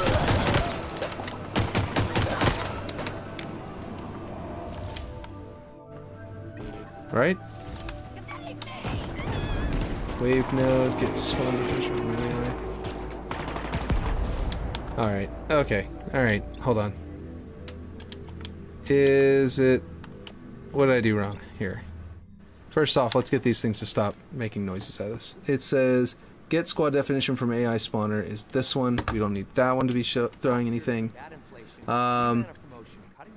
Wave node missing required property. So wave node this one. We also probably don't need to do the wave options or declare squad definition variable. Oh. Wait. Did we do that? Hold on. I need to check this other brain. Let's see. Yeah, declare squad variable. Here we go. Object, initial value, empty, base squad spawn. Okay, so it is going to... It is setting the squad variable, yeah, for the player as the object with this value, print number to kill feed, and it should be printing the number. This is quite an ad. Okay, let's see. It's just talking about balls over there. Declare squad definition variable, node missing required property? Which one? Hold on. Hold on. Okay, wait. Declare squad. Yeah, that one's fine. None of those other things I think have any trouble, so I need to delete that one. What is this? Declare scope, base squad spawn, initial value empty. So that shouldn't be the one. Okay, alright. I think I just fixed it, but I'm not 100% certain because it said it twice. For each player node, missing required property. What in the world? What is it missing? For each player. Oh, I have to get... Do I have to get all...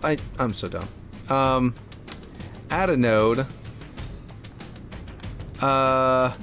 Let's see. Oh man, I just realized we are not going to be able to assign these mid-match. Like when a player joins, I'm not going to be able to determine which one isn't assigned to a player. I guess I could make a script that checks each player's value for their squad variable it's assigned. Checks which one it is. It's like, are these the same? Yes. Okay, move on. Are these the same? No. That means this one's available. Assign it to the new player who just joined the match. That's going to be like the only way to do it. So we might have to make it to where when this game mode starts, you just have to have all of your players in the game mode, which kind of sucks. Because that means you can't just sit there and wait for new players to join. That would, yeah, we might have to figure out how to script that. How to check for new players joining. Because that's, yeah. Okay, anyway. I think we probably could do that, but I just realized though about the objects empty for each player. Player, folder. Players. Get all players. There we go. I mean, I did just realize that get all players on team. Get is crouching. Get is grappling. Like if I could get player, get random player, respawn penalty, player camo, set player camo. Oh, these are set. Never mind. Yeah, never mind. I was just trying to see if I could bypass this bot thing if there was like a get players that are real. You know what I mean? Okay, so this should... Nope, not some of the other stuff. Spawn squad through definition node, missing required property. What spawn squad through definition? What is that even talking about? Because I don't have any of that in here. I thought I deleted all of that from here. Do I have another brain somewhere? I lost my brains. All of these are on custom equipment. Okay, there's gotta be another brain somewhere that I placed way earlier. Wait. Did he have a brain? I thought I remembered seeing him place a brain. No, never mind. It was this node. It was this node, the nav seed point. Okay, technically this is my offline one, so I can delete these things now. Let's see. And that's actually still in the one that I put public so that he can actually get access to it. And I believe... Yes, local development, good. And I can delete these too, so we can, that'll be in his, in the other one. Okay, let's see. For Chairman Ninja, in case anyone's wondering who I'm talking about. Okay, I need to grab a brain and say grab all of them. Select all. No, just 2. Okay, this is really weird. Okay, it's telling me that it says spawn squad through definition node, missing required property. What is it talking about? I don't have a spawn squad through definition. Do the squads that are waiting for it? Oh, I'm so dumb. It's down here. Is this it? Yeah. That was that thing I was just using to... I just moved it really far down there into the corner so I can make the map bigger. There we go. Oh, debug 1. Look, it worked. Dad, it's late. I know, right? Welcome, Gingersaurus Rex. Kill them all. Kill them all. Kill all the grunts. I need to assign these guys to my team. I mean, these spawns are assigned to me, but they didn't get assigned to my team. Okay, so, yeah. Let's go in here. And, yeah. We are going to also do that. Right? Can we... Yeah, we can get player team. Duplicate. We can go like this. We can hit object is the player. Get player team. We're gonna grab these nodes and move them away so that we can actually see what's happening here. Okay, get player team. Over here, we are going to add a node. We're going to say bots. Excuse me. Get his not bots. No. AI. But yes, welcome Ginger from Source Rex. Trigger AI spawner. Get. Set. AI advanced set. Where is it? Assign squad to team. That's it. It's not set squads team. It's assign squad to team. Team. Our squad is this one. And we will do it after the number feed prints, even though we don't really need it to print at all anymore. And this should set one of these guys to my team, not the others. I didn't set any of them.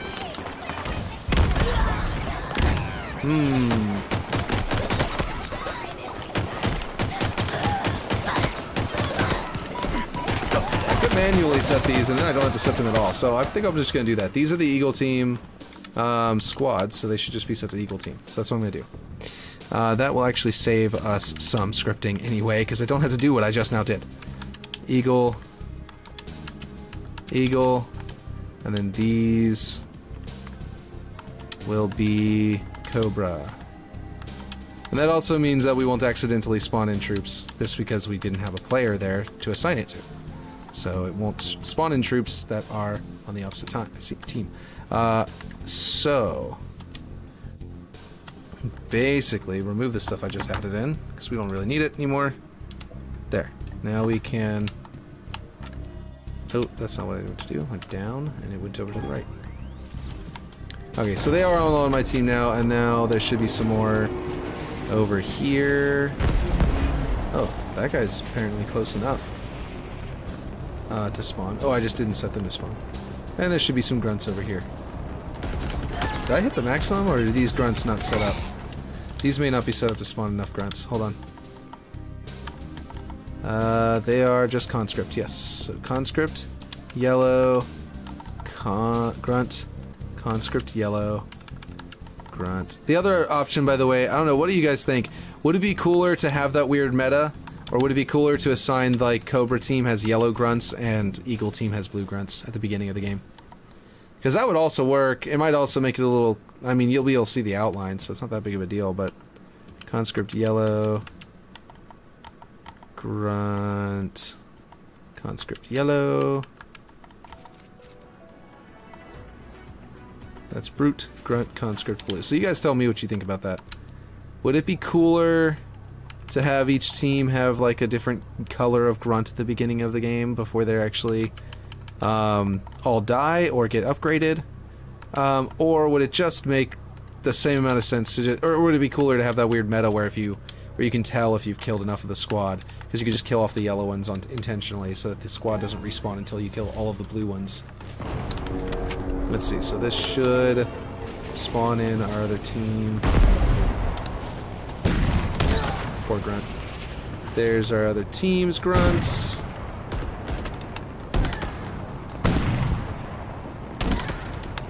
This is why vehicles are going to be way OP, and I don't know if we're going to be able to buy them. If you can buy some of the vehicles, they might be too powerful. Oh, we can bring this back down so the grunt doesn't. Actually, no. Let's keep that there. Let's let that brute just come in. In fact, let's give him more grunts to dump out. Let's see, grunt. Let's give him a blue one, and grunt assault red. And I think the grunt assault red and purple are the same too, stat-wise, but I could be wrong. And let's just go ahead and watch him dump his grunts out again, because that's always fun. But also apparently these guys are spawning. I need to set them not to spawn, except for by being triggered. I think the main ones at the base also need to spawn by trigger, and we just need to have a timer that increments and spawns them. Because actually, then we don't have to use waves as our script. You know, we just script them to spawn. Just dump them out, and they all die, and then he leaves. Man, these grunts are fierce. They were shooting at that dropship. Okay, let's see. Okay, so it should assign one of these squads into a variable that's inside of my character now. Now all I need to do, since I can't print the variable, which is kind of annoying, I need to, I might be able to print like the, let me see. In debug, can I print like the location of an object? Print boolean, print player. Oh yeah, wait, no, that won't work. Team to kill feed. Oh, I could do team. Ooh, yes. Okay, I have an idea. Add node player players. Nope, events players. Event players. On player marks. Right? We're going to print the team to kill feed. Now what we're going to do is we're going to get that variable. Where is it? This one here. Oh, we've only ever set that variable, so we need to get that variable. Get, let's see, it'd be AI. Where's AI advanced? Get, yeah, it's advanced. Get squad. Wait. Oh no, it's it's a variable. It's going to be in variables advanced. Get squad variable. Right? So this is our squad variable. And what we're going to do is copy that, go in, paste it here. Scope is going to be object. We're going to get the player who pinged object, right? We're going to then take this value, right? Wait, is that... No, we need to get add node AI. This will actually debug. This is going to tell us what we, if we got it right. Get squad. I need to get the squad's team. Is that advanced? Get squad team. That's right. We just pulled that a second ago, I think. Or I set squad team at some point. Boom. Get squad team. Right? That's what I did down here, right? I cast squad. Oh, I didn't end up doing it at the time. Yeah, okay, never mind. I deleted that part because I just set their squad team directly because I realized I could just do that with those particular squads. It worked out perfectly. Get squad team. Okay, cool. Call out position target list. So if I ping and it prints a team, then I know that one of the squads has been assigned to this variable. So I know that everything else worked. And that should be a good little debug method. So if I go ping, input pin's value was nil. Interesting. So something is going wrong somewhere. As a player, I am not on round start for each player. If you're not a bot, it should be triggering this. Get player team. If the team is Eagle, then it'll go this way. If it's you know, Cobra, it'll go this way. And so whenever it goes this way, I get all of the objects in Echo, which are specifically those three, right? And feed it as an object list. Get number variable, the incrementer, which starts at 1. And I need to... I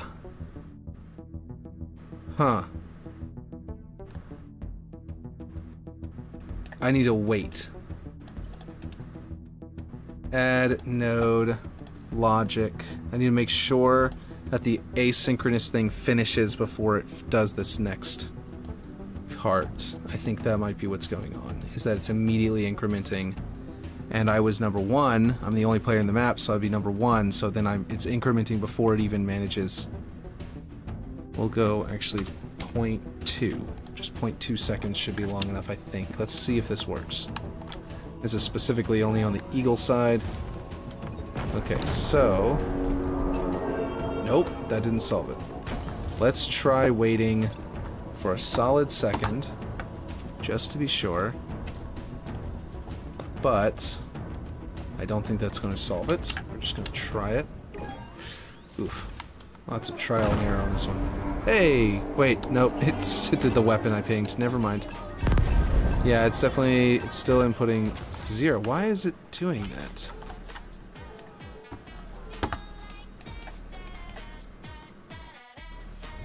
Okay. I gotta turn back on AdBlock Plus. I hope it doesn't just stop the music from time to time. Refresh. These ads are really annoying. Okay. Let's see. Okay. Base squad spawn, right? For the player. Get squad team, and then printing that team. Okay. Now, where are we losing it?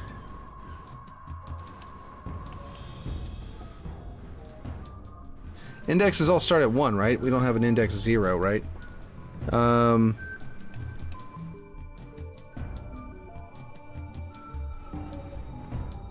The object is staying as the player, right?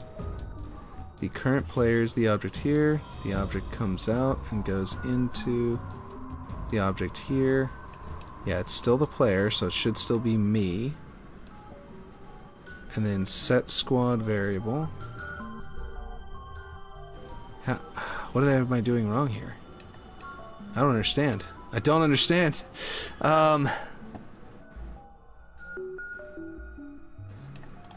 Maybe I need to set these to 0? I don't think so, but I can try it. Oh, that's not what I want to do. Well, it's all I need to do. Eagle anyway. I am Eagle team, right? That's not what I'm trying to do. Oh yeah, well that was an Eagle logo, so yes, I am Eagle team. Okay, debug 0. Okay. Oh, that's not what I meant to press. Whoops. I meant to press up on the D-pad. I hit the back button instead. It's still saying it's nil. What in the world? Okay, oh,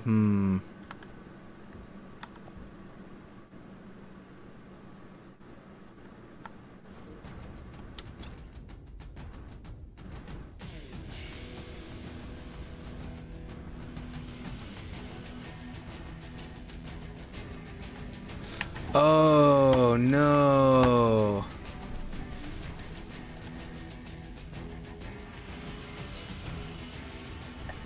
I'm so dumb. I cannot believe this. Guys, the squad spawner is an object. It is not a squad. I do not assign a squad variable. I assign an object variable. I treat it as an object because I'm trying to get the squad spawner to be assigned to the player so that I can change the values of the squad spawner so I can initiate a respawn of the squad when I need to. Oh my gosh, that's so obvious.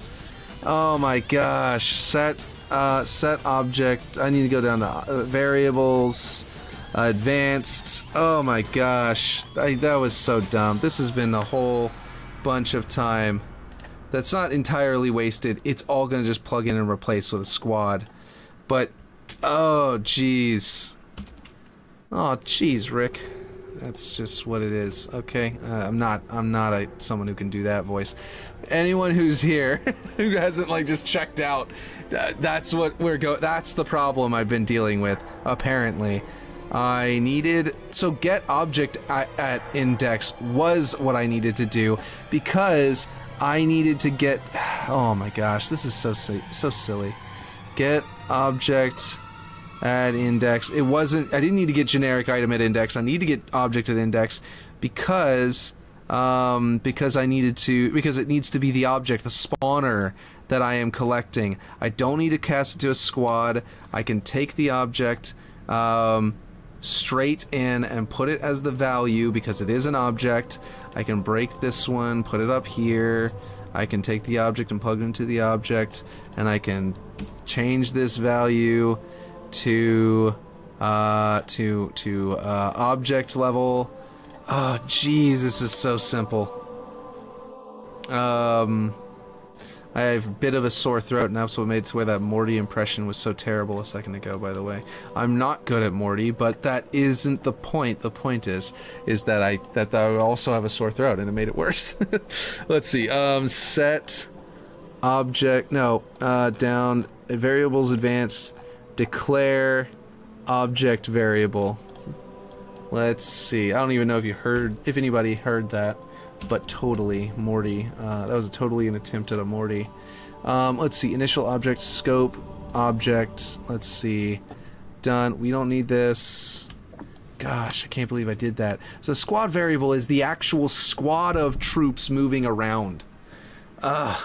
So obvious. Get objects by label. Let's see. So then that. Okay, I didn't set it up for one of the teams, right? Or wait, am I done? Is that enough? Increment spawner. That does mean I need to change this back to 1, I think. Pretty sure that was correct the way it was before. And yes, is that everything? Maybe? That means, though, that get squad variable... Oh, that means it won't be a squad variable. Oh, that means that this ping thing won't work. Oh, no. Let's see. Where's debug? Oh, man. Print team to kill feed. Oh, wait, I can do that. Can I get an objects team? Objects... Get object team. There we go. Yep. So I just need to get this to here, and this is get squad variable. So that's not right anymore. I need to get the variables get object variable. Gosh, that's so obvious. How did I not know that? How did I miss that? How did I let that confuse me so bad? Object level, scope, delete that one, player into here, put this up here. I could totally, or I could just say, bro, you're a legend. I mean, I'm hoping that we get something here. By the way, welcome Ripshade. Let's see. Okay, listen. So hopefully this will print. Hopefully this will work. Let's see. It says 1 ping. Team 1, yes! Okay. It assigned my object to the variable associated with my player, and when I ping, it tells you what team it is assigned to. My dangerous English job. Hey, I'll trade you a plasma grenade for your rations. Oh man, I love grunts. Oh wait, did he just jump? Yeah, he dumped his grunts. Oh, we missed it. I don't know, Ripshade, I don't know if you saw that earlier, but I set this brute, pilot to just come in with a dropship and then drop grunts so high they all fall to their death. He just boots them out the door and watches them die. It's amazing. It's so good. Alright. So, I gotta set these to also...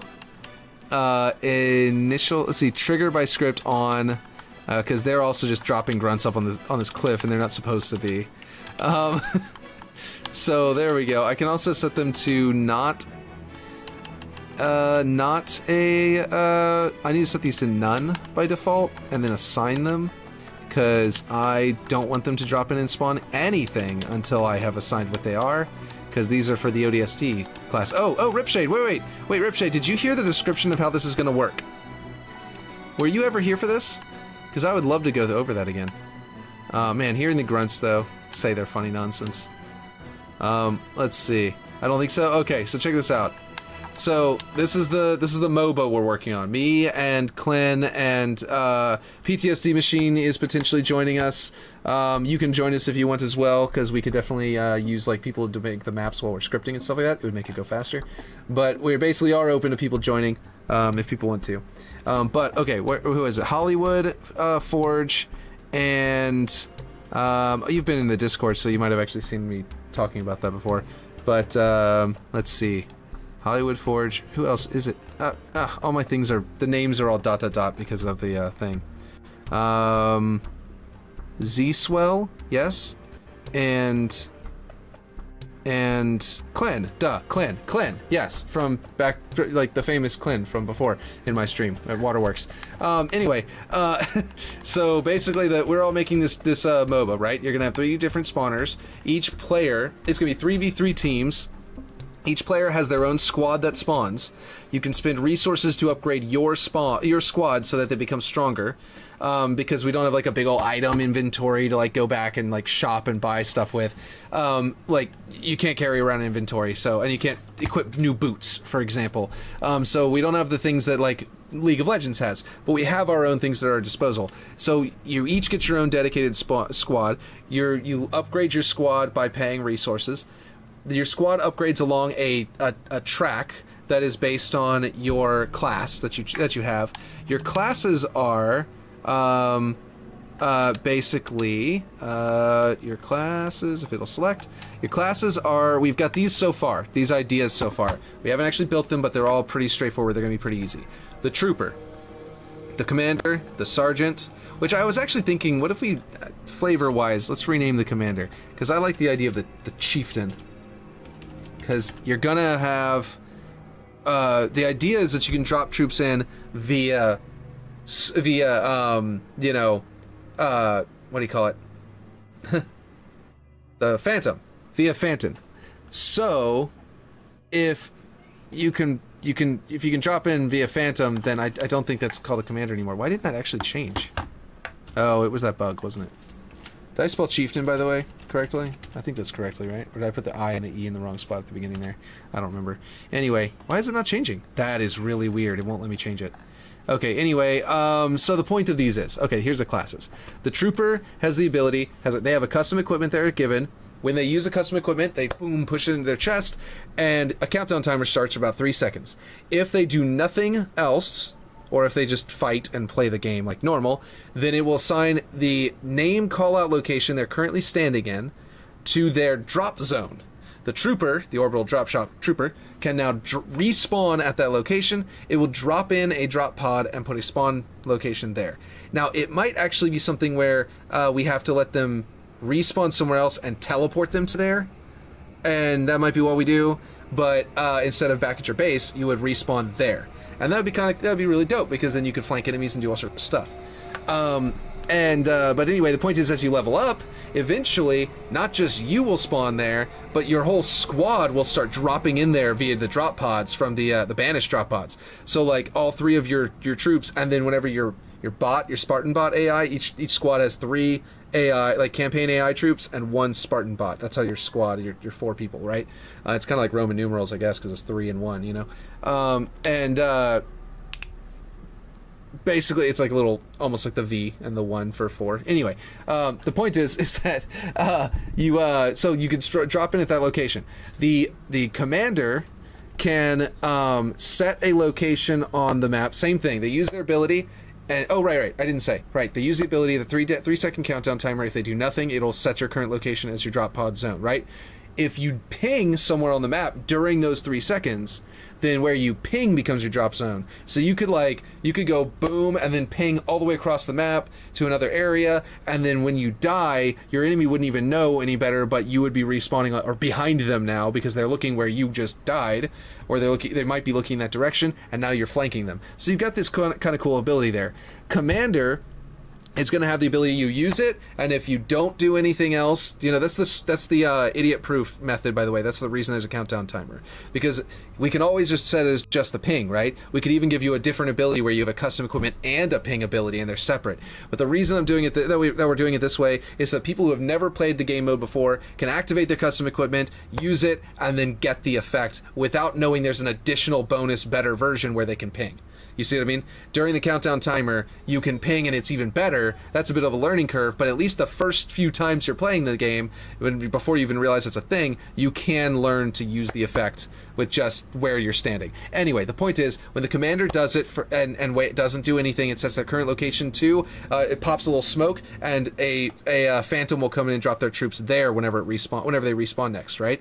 And then it might even force a respawn. Like if it just kills all of their troops and respawns them, and there, it would actually reset the squad and put them at that location, which might actually be really good. Anyway, the point is, as they level up, so how do you control all this? Is it first-person view or a top-down view? It has to be first-person view, unless we're gonna like put you up in the sky and make you like look down. It will be first-person view. You'll be playing Halo. You'll be in the trenches while you play this RTS, or not RTS.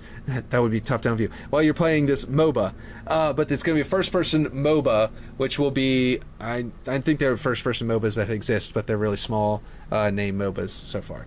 I think this is going to be really popular. I think this will be great. Cool. Anyway, So the commander can choose where their troopers are going to fall, are going to spawn, I mean, and it might even just force a respawn immediately. But what happens is, as they level up their class, they also, their phantom that comes in, it starts getting the gun turret active on the front, on the nose, and then it also gets gun turrets on the side eventually active. You can toggle those on. Basically, the side turrets probably first, because you can shoot those grunts and kill them, so the enemy can actually deal with them easier than the one that's on the nose. Yeah, you might even be able to blow up the one on the nose. I'm not really 100% certain, but the point is that it kind of creates this thing where you level up and your phantom is now air support as it drops troops in, so you can use it even more effectively, which is going to be really cool. Is it possible to become a camera, and then when you aim it like a zone, it allows all the commander elements to work, basically a leader for each team to help spawn things? No, but it would be really, really cool if they added that. It'd be really dope if they added the ability to like use the camera that's set up in the game already for observers. Like if they started making it to where observers could do actions, like they could ping on the map and only other observers could see where they ping. But then also in scripting, we could grab that ping as a player pinging on the map, and then we can use that as a tool. That would be dope, and that is not a thing in the game, but if they add that, I would love that. I might tweet it at the Forge Lord later. So basically, right, but we wanted to be in the trenches anyway for this mode, but that would be really amazing to be able to do like a strategy mode like that. In fact, that would allow you to do a lot of things. Okay, so Sergeant.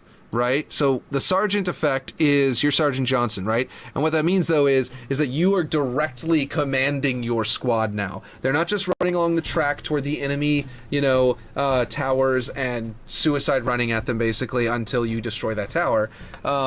Instead, these will actually follow you around. What you do is you use the effect, and if you wait the 3 seconds and count to 0, it will set their destination to you. Would be cool to have both down the road. It really would be. And basically it would set your current destination to your location, like your character. So your squad will stop going toward the enemy and will run over to you, and it'll be like the on me, in old like art. It basically turns into a squad-based shooter instead of a free range first person shooter like Halo already is, arena based. So the Sergeant basically will summon them to you. If you use it and during that 3 seconds you ping somewhere, it will send them to the destination. I think, and the Sergeant is going to have possibly the strongest, maybe the strongest units or something like that. But the main thing is that they're going to have Marines.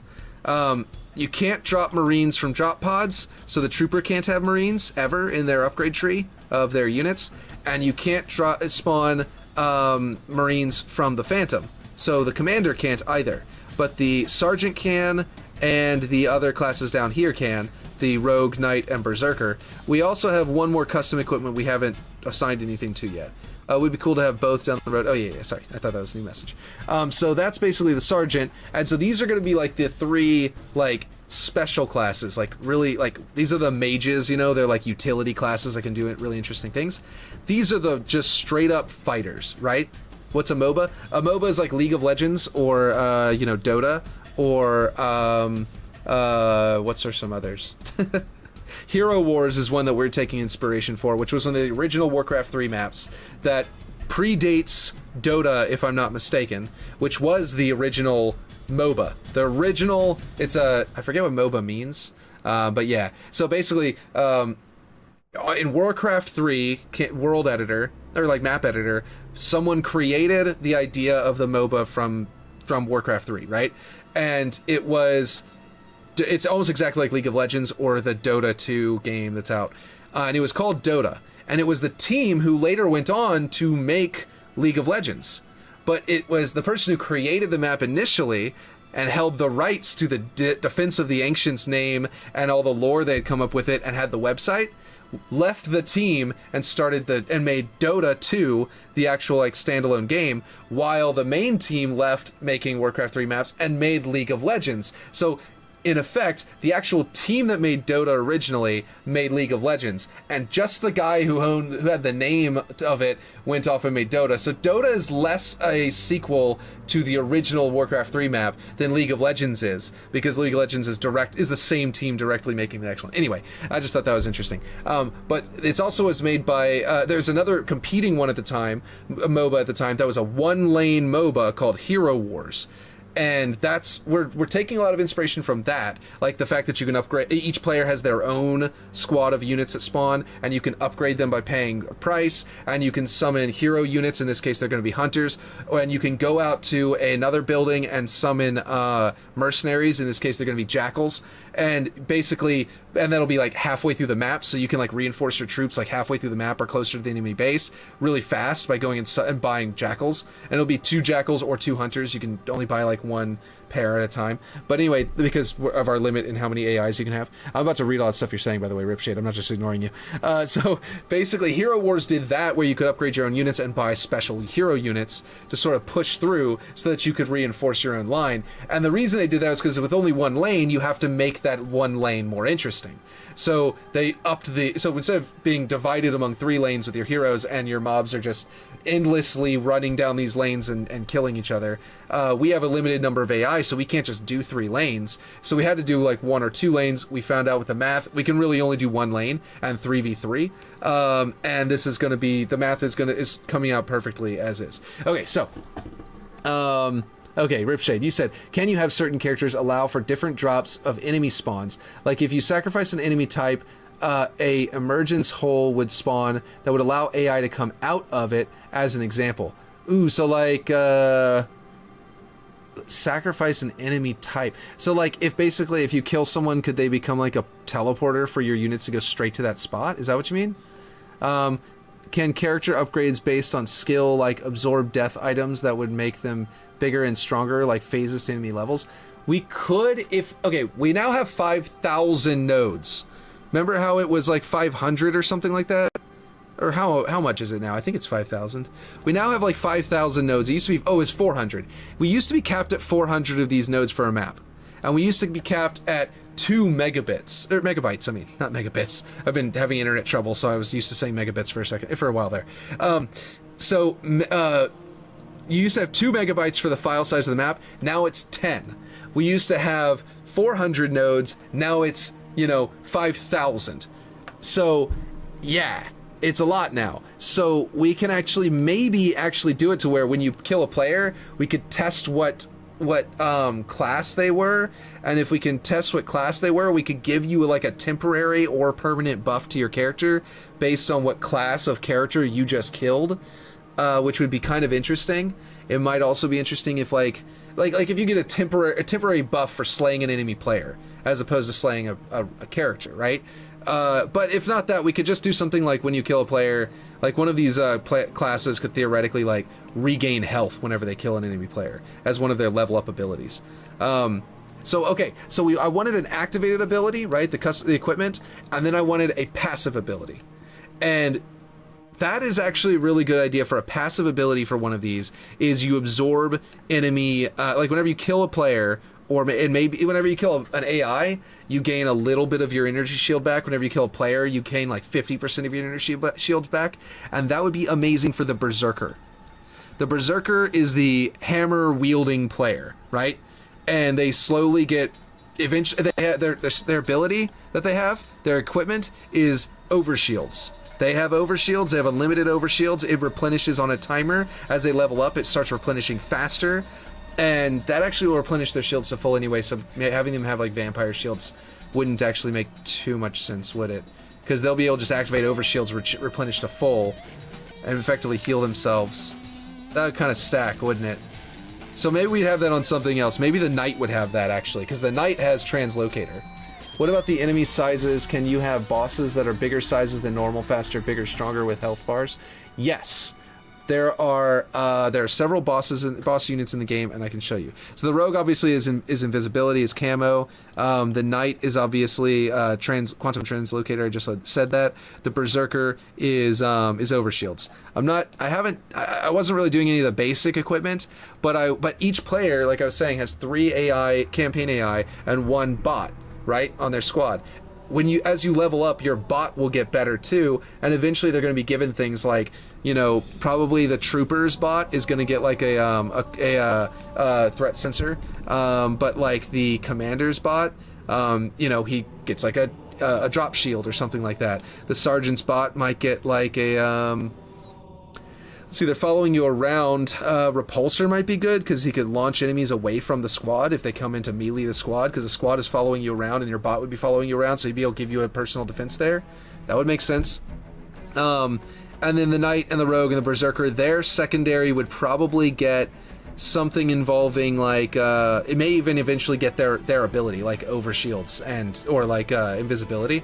We just have to figure that out. Wish they had speed boost with a green hue and damage boost with a red gas around the player. Would add a lot too. Yeah, that would be really cool. I think that having that equipment would be amazing because we could just throw in other classes here very easily.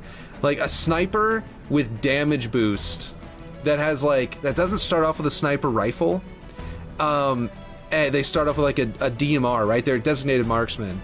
But they have the ability to do a damage boost that effectively turns their sniper rifle or their DMR almost into that quick action sniper rifle for a limited time. That would be amazing, Damage boost but not very strong would be cool. Actually, we can do this custom equipment to do that. We have one more custom equipment. We can just do that for whatever. We were thinking about making a healer, but like there's that leak that there's going to be a healing object that's going to potentially come out soon anyway, and we don't know when that's going to come out. It's probably next season. But if it ends up coming out like halfway through this season, whenever they drop, whenever they eventually drop the, what do you call it, Firefight? Who knows? You know what I mean? When Firefight comes out, they might drop other stuff. But yeah. Anyway, the point is, these are the classes we have so far. Can you revive dead enemies? That would be dope. A Necromancer class? Oh man. One that like you use the ability on yourself, or you ping a location and like every dead AI unit in that area, or it picks 4 of them at random or something like that, or 3 of them at random because you can only have 3 in your class at random, and they raise. I don't think their dead bodies can be interacted with though. So we would have to do something like as they die, they'd have to add themselves to a list that's in that area. And then that area would slowly fill up with an invisible list of AI, campaign AI that have died there. And whenever you use your Necromancer ability, it could just revive the AI that are in that area. And then like your AI wouldn't spawn back at your base, and you wouldn't upgrade your AI directly, but instead you would like, whenever you upgrade your squad, you would like maybe get a stat boost that would apply to your AI when you revive them. That would be kind of cool. This would be tough that would be the most complex scripting ability. But having like a Necromancer power would be amazing. We were trying to kind of keep it a little bit more in lore, but that would be really freaking cool. So like, yeah. It would be sort of like in lore as in like you're the Flood, but yeah. Oh man, that would be cool. I don't know. The point is that this is what we got so far. Oh, skirmishers are going to be a hero unit you can buy as well. You can buy skirmishers, which are going to be cheap, but they spawn in with a lightning power, with lightning weapons like they have in the campaign. So we're going to set them to do that so that you know that they're going to come with lightning, because if you play the campaign, you know that they spawn with lightning. That's what these guys use, right? And then we set them up to fly in there, and basically they're the anti-vehicle, because you're also going to be able to purchase vehicles, kind of like Warzone. So like your resources that you build up, like you're going to have experience points that level you up, and then you're going to have another resource that's like your probably like score on your match score or something like that, and you'll spend it to buy things like tanks, warthogs, whatever, ghosts, or you can spend it to upgrade your units, or you can spend it to buy hero units. So at the beginning, a lot of people are going to be spending it on upgrading their units, and then near the end of the game, whenever all the units are upgraded to maximum, suddenly people are only going to be able to spend that on mercenaries, super units, and vehicles, and it's just going to become an all-out war zone if the game hasn't already ended by then. So that's going to be really dope. I think it's going to be like at the end, all of the money is going to dump into these really powerful things. Can you spawn AI that will only use vehicles and would die if the vehicle dies? So basically the vehicle wouldn't blow up and the enemy would survive somehow and run around. I don't know if that makes sense. It does make sense, and we can do that. And what actually the commander theoretically at maximum level might be able to summon their troopers might come in with a ghost, because you can actually make that spawn from a dropship. So like every time you use your dropship power, you might even spawn in something like with a vehicle or something like that, which would be kind of cool. Basically this is what we were talking about doing, and I've been setting it up today.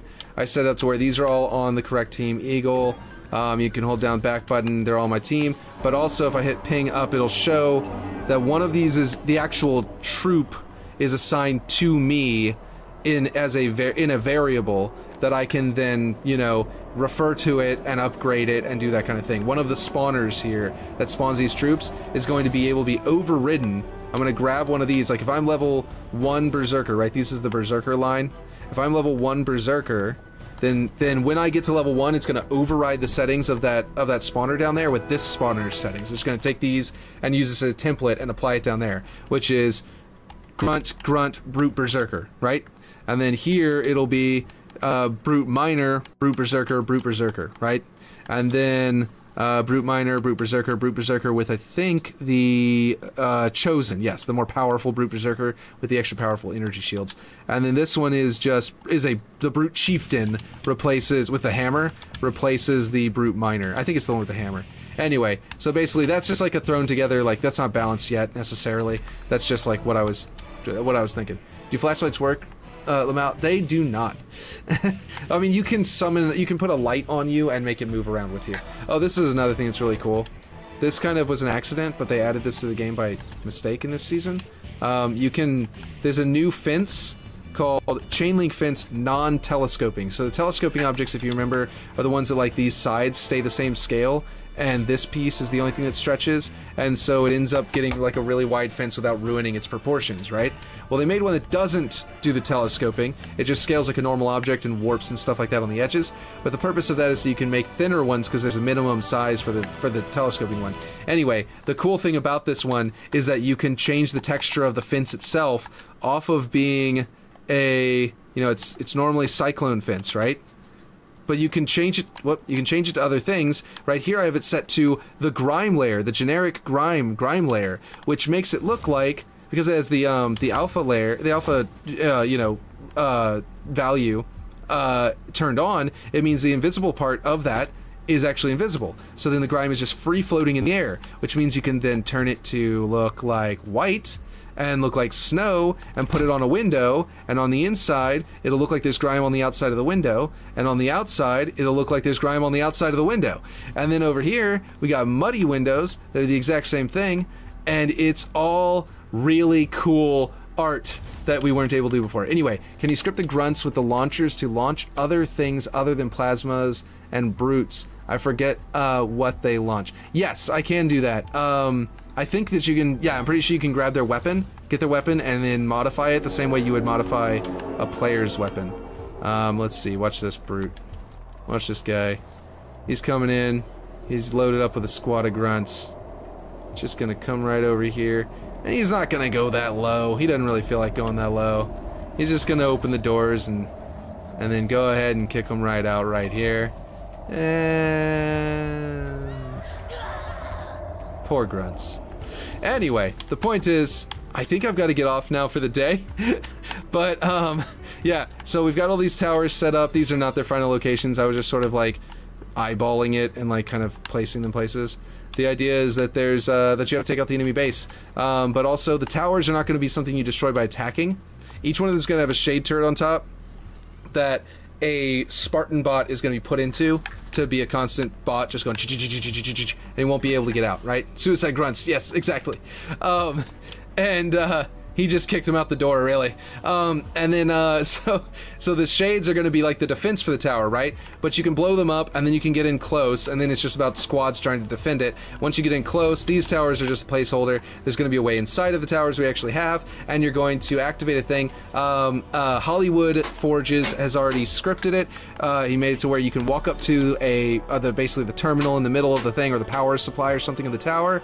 You hold down you press the X button, and your character busts out the ball from the generic ball game object, right? And it looks like he's holding a bomb, and if you leave the circle, it goes away and you go back to normal fighting, combat state, right? But if you stay inside the circle for a certain number of seconds, which basically creates a countdown timer that you can't really do very easily in the game. He effectively used that to create a countdown timer. If you hold the ball in there long enough, then you arm it, and then it destroys the tower, and now your team can push through, right? So the whole point is that you can push all the way through all the way to the enemy base, and then take it out. Whenever you take out the enemy base, you win, right? So yeah, it's gonna be real dope. Let's see. You said Night Fam? Yeah, exactly. Night Fam Jam? Exactly. Can AI use grapple? No, unfortunately, Spartan bots can't even use grapple. I actually been like, I tweeted at him asking for the jump guides for bots. If they could make a grapple guide for bots, then we don't need them to be able to use the grapple anywhere. They'll grapple to a player and come up and use it to melee attack a player, but they don't grapple to the wall or the ceiling or whatever. I think maybe sometimes they'll just randomly try to do it, I'm pretty sure, but I don't even know about that. But if you could we don't need them to do it randomly, we want to do it at strategic locations. So if they gave us a grapple bot guide, then we could just put it somewhere, and they would it would be okay, when you get within range of this point from over here, so it would maybe be a box that you make it clip into two objects, and then where it clips in over there is the point they'll aim at, and then where it clips in over here is the area that they'll try to go to trigger it, to activate it. Anyway, that's just a thing that I wish they had, but they do not have that. But yeah, I'm always tweeting at people requests. Oh, this is where you get your jackals, by the way. That's why the jackals are halfway to the other base, so if you spawn them in here, they can almost immediately reinforce your troops, and so that's the purpose of them. But yeah. Or if the enemy is moved this way and you're back here, let's say you're the trooper and you set your respawn location out here, then you respawn back here and the trooper and your enemies are all over there, you can very quickly, you can let your own troops move in there, and you can go over here and flip the switch and activate it to make them attack over there. And so that's gonna be kind of cool. I'm sure you want, let's see, trust me, I can give ideas for days for this stuff. Well, sorry if it doesn't add anything. I'm sure you want it simple. Well, we are just trying to keep it fairly simple, but also just really straightforward for a MOBA, and so that's the only thing. But yeah, no, it's very cool. Oh, by the way, this is how I forgot to do this. These bots need their AI move zone set to. Okay, what is this one called? I need to set this to Eagle Base. Let's see, move. AI move zone, okay. Eagle Base, let's see. I'm gonna call it AI dot Eagle Base. Whoops, I put A exclamation point. AI, instead of doing A, I did A1 by accident. AI Eagle Base, okay. So that's AI Eagle Base. This one would be, where is it? There it is. No, there it is. AI dot Eagle. I think there's a second towers.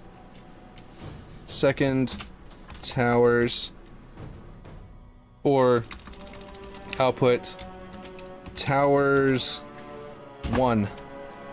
Or no, towers 2. What am I talking about? Towers 2. That way, then it'll sort to right next to towers 1. And this is towers 1, but I just don't have a node there. Anyway, the point is that if you go into your AI and you go down here to the bottom and you set it to Eagle Base, and you set this one to Eagle Base, and you set this one to Eagle Base, right? And then I save it to make sure it doesn't have any problems, and I hold down back, then they will actually move to Eagle Base, which are already kind of in it, so they'll just sit here for a little bit. And I think there's a countdown timer, and then they'll move on to the next one. Oh, whoa, he just jumped in that turret. That's cool. Are they going to move on? Maybe they won't. Was Eagle Base not set up? Hold on. Time to wait. Oh, you know what? I bet this has to be at least some value. AI move zone. Oh, this one wasn't set up. Oh, okay. They got into the zone and then they said there was nowhere to go, so they were just like, meh. I understand now. Now they're gonna run off. So now they're moving off over there. So if I go over and I grab a warthog, I wonder if they'll get in. Can they get in the warthog? No. I guess not. I think? Wait, are they trying? Anyway, they're spooked by that thing and they're trying to shoot at it. But, whoa, what am I hitting? That was weird. Oh, that energy barrier. Yeah, I see what it is. Anyway, yeah.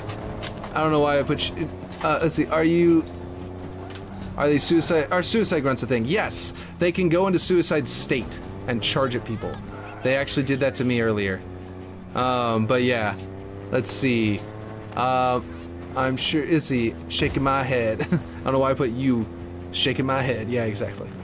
Okay, so there's a bunch of grunts over here. And then it'll be time for me to go to bed. I'm just gonna gun these down because the ability to just place grunts and then just like mow them all down in the system, in the map is just really satisfying. Anyway, I'll catch you guys later. But yeah, that's basically it for today. And I didn't get a whole lot done. It was mostly inside the scripting. Mostly like hidden stuff inside the brain. So visibly on the map, it's not super different. But yeah, it's this stuff here. This is what we got done today. Alright, I'll catch you guys later. Later, Ripshade. Later, everybody else. Let's see, if you're still here earlier, who was it? It was Unseen Halo. If you're still here later, if Spinal Stone is here, later, Spinal Stones. But yes, I'll catch you guys later.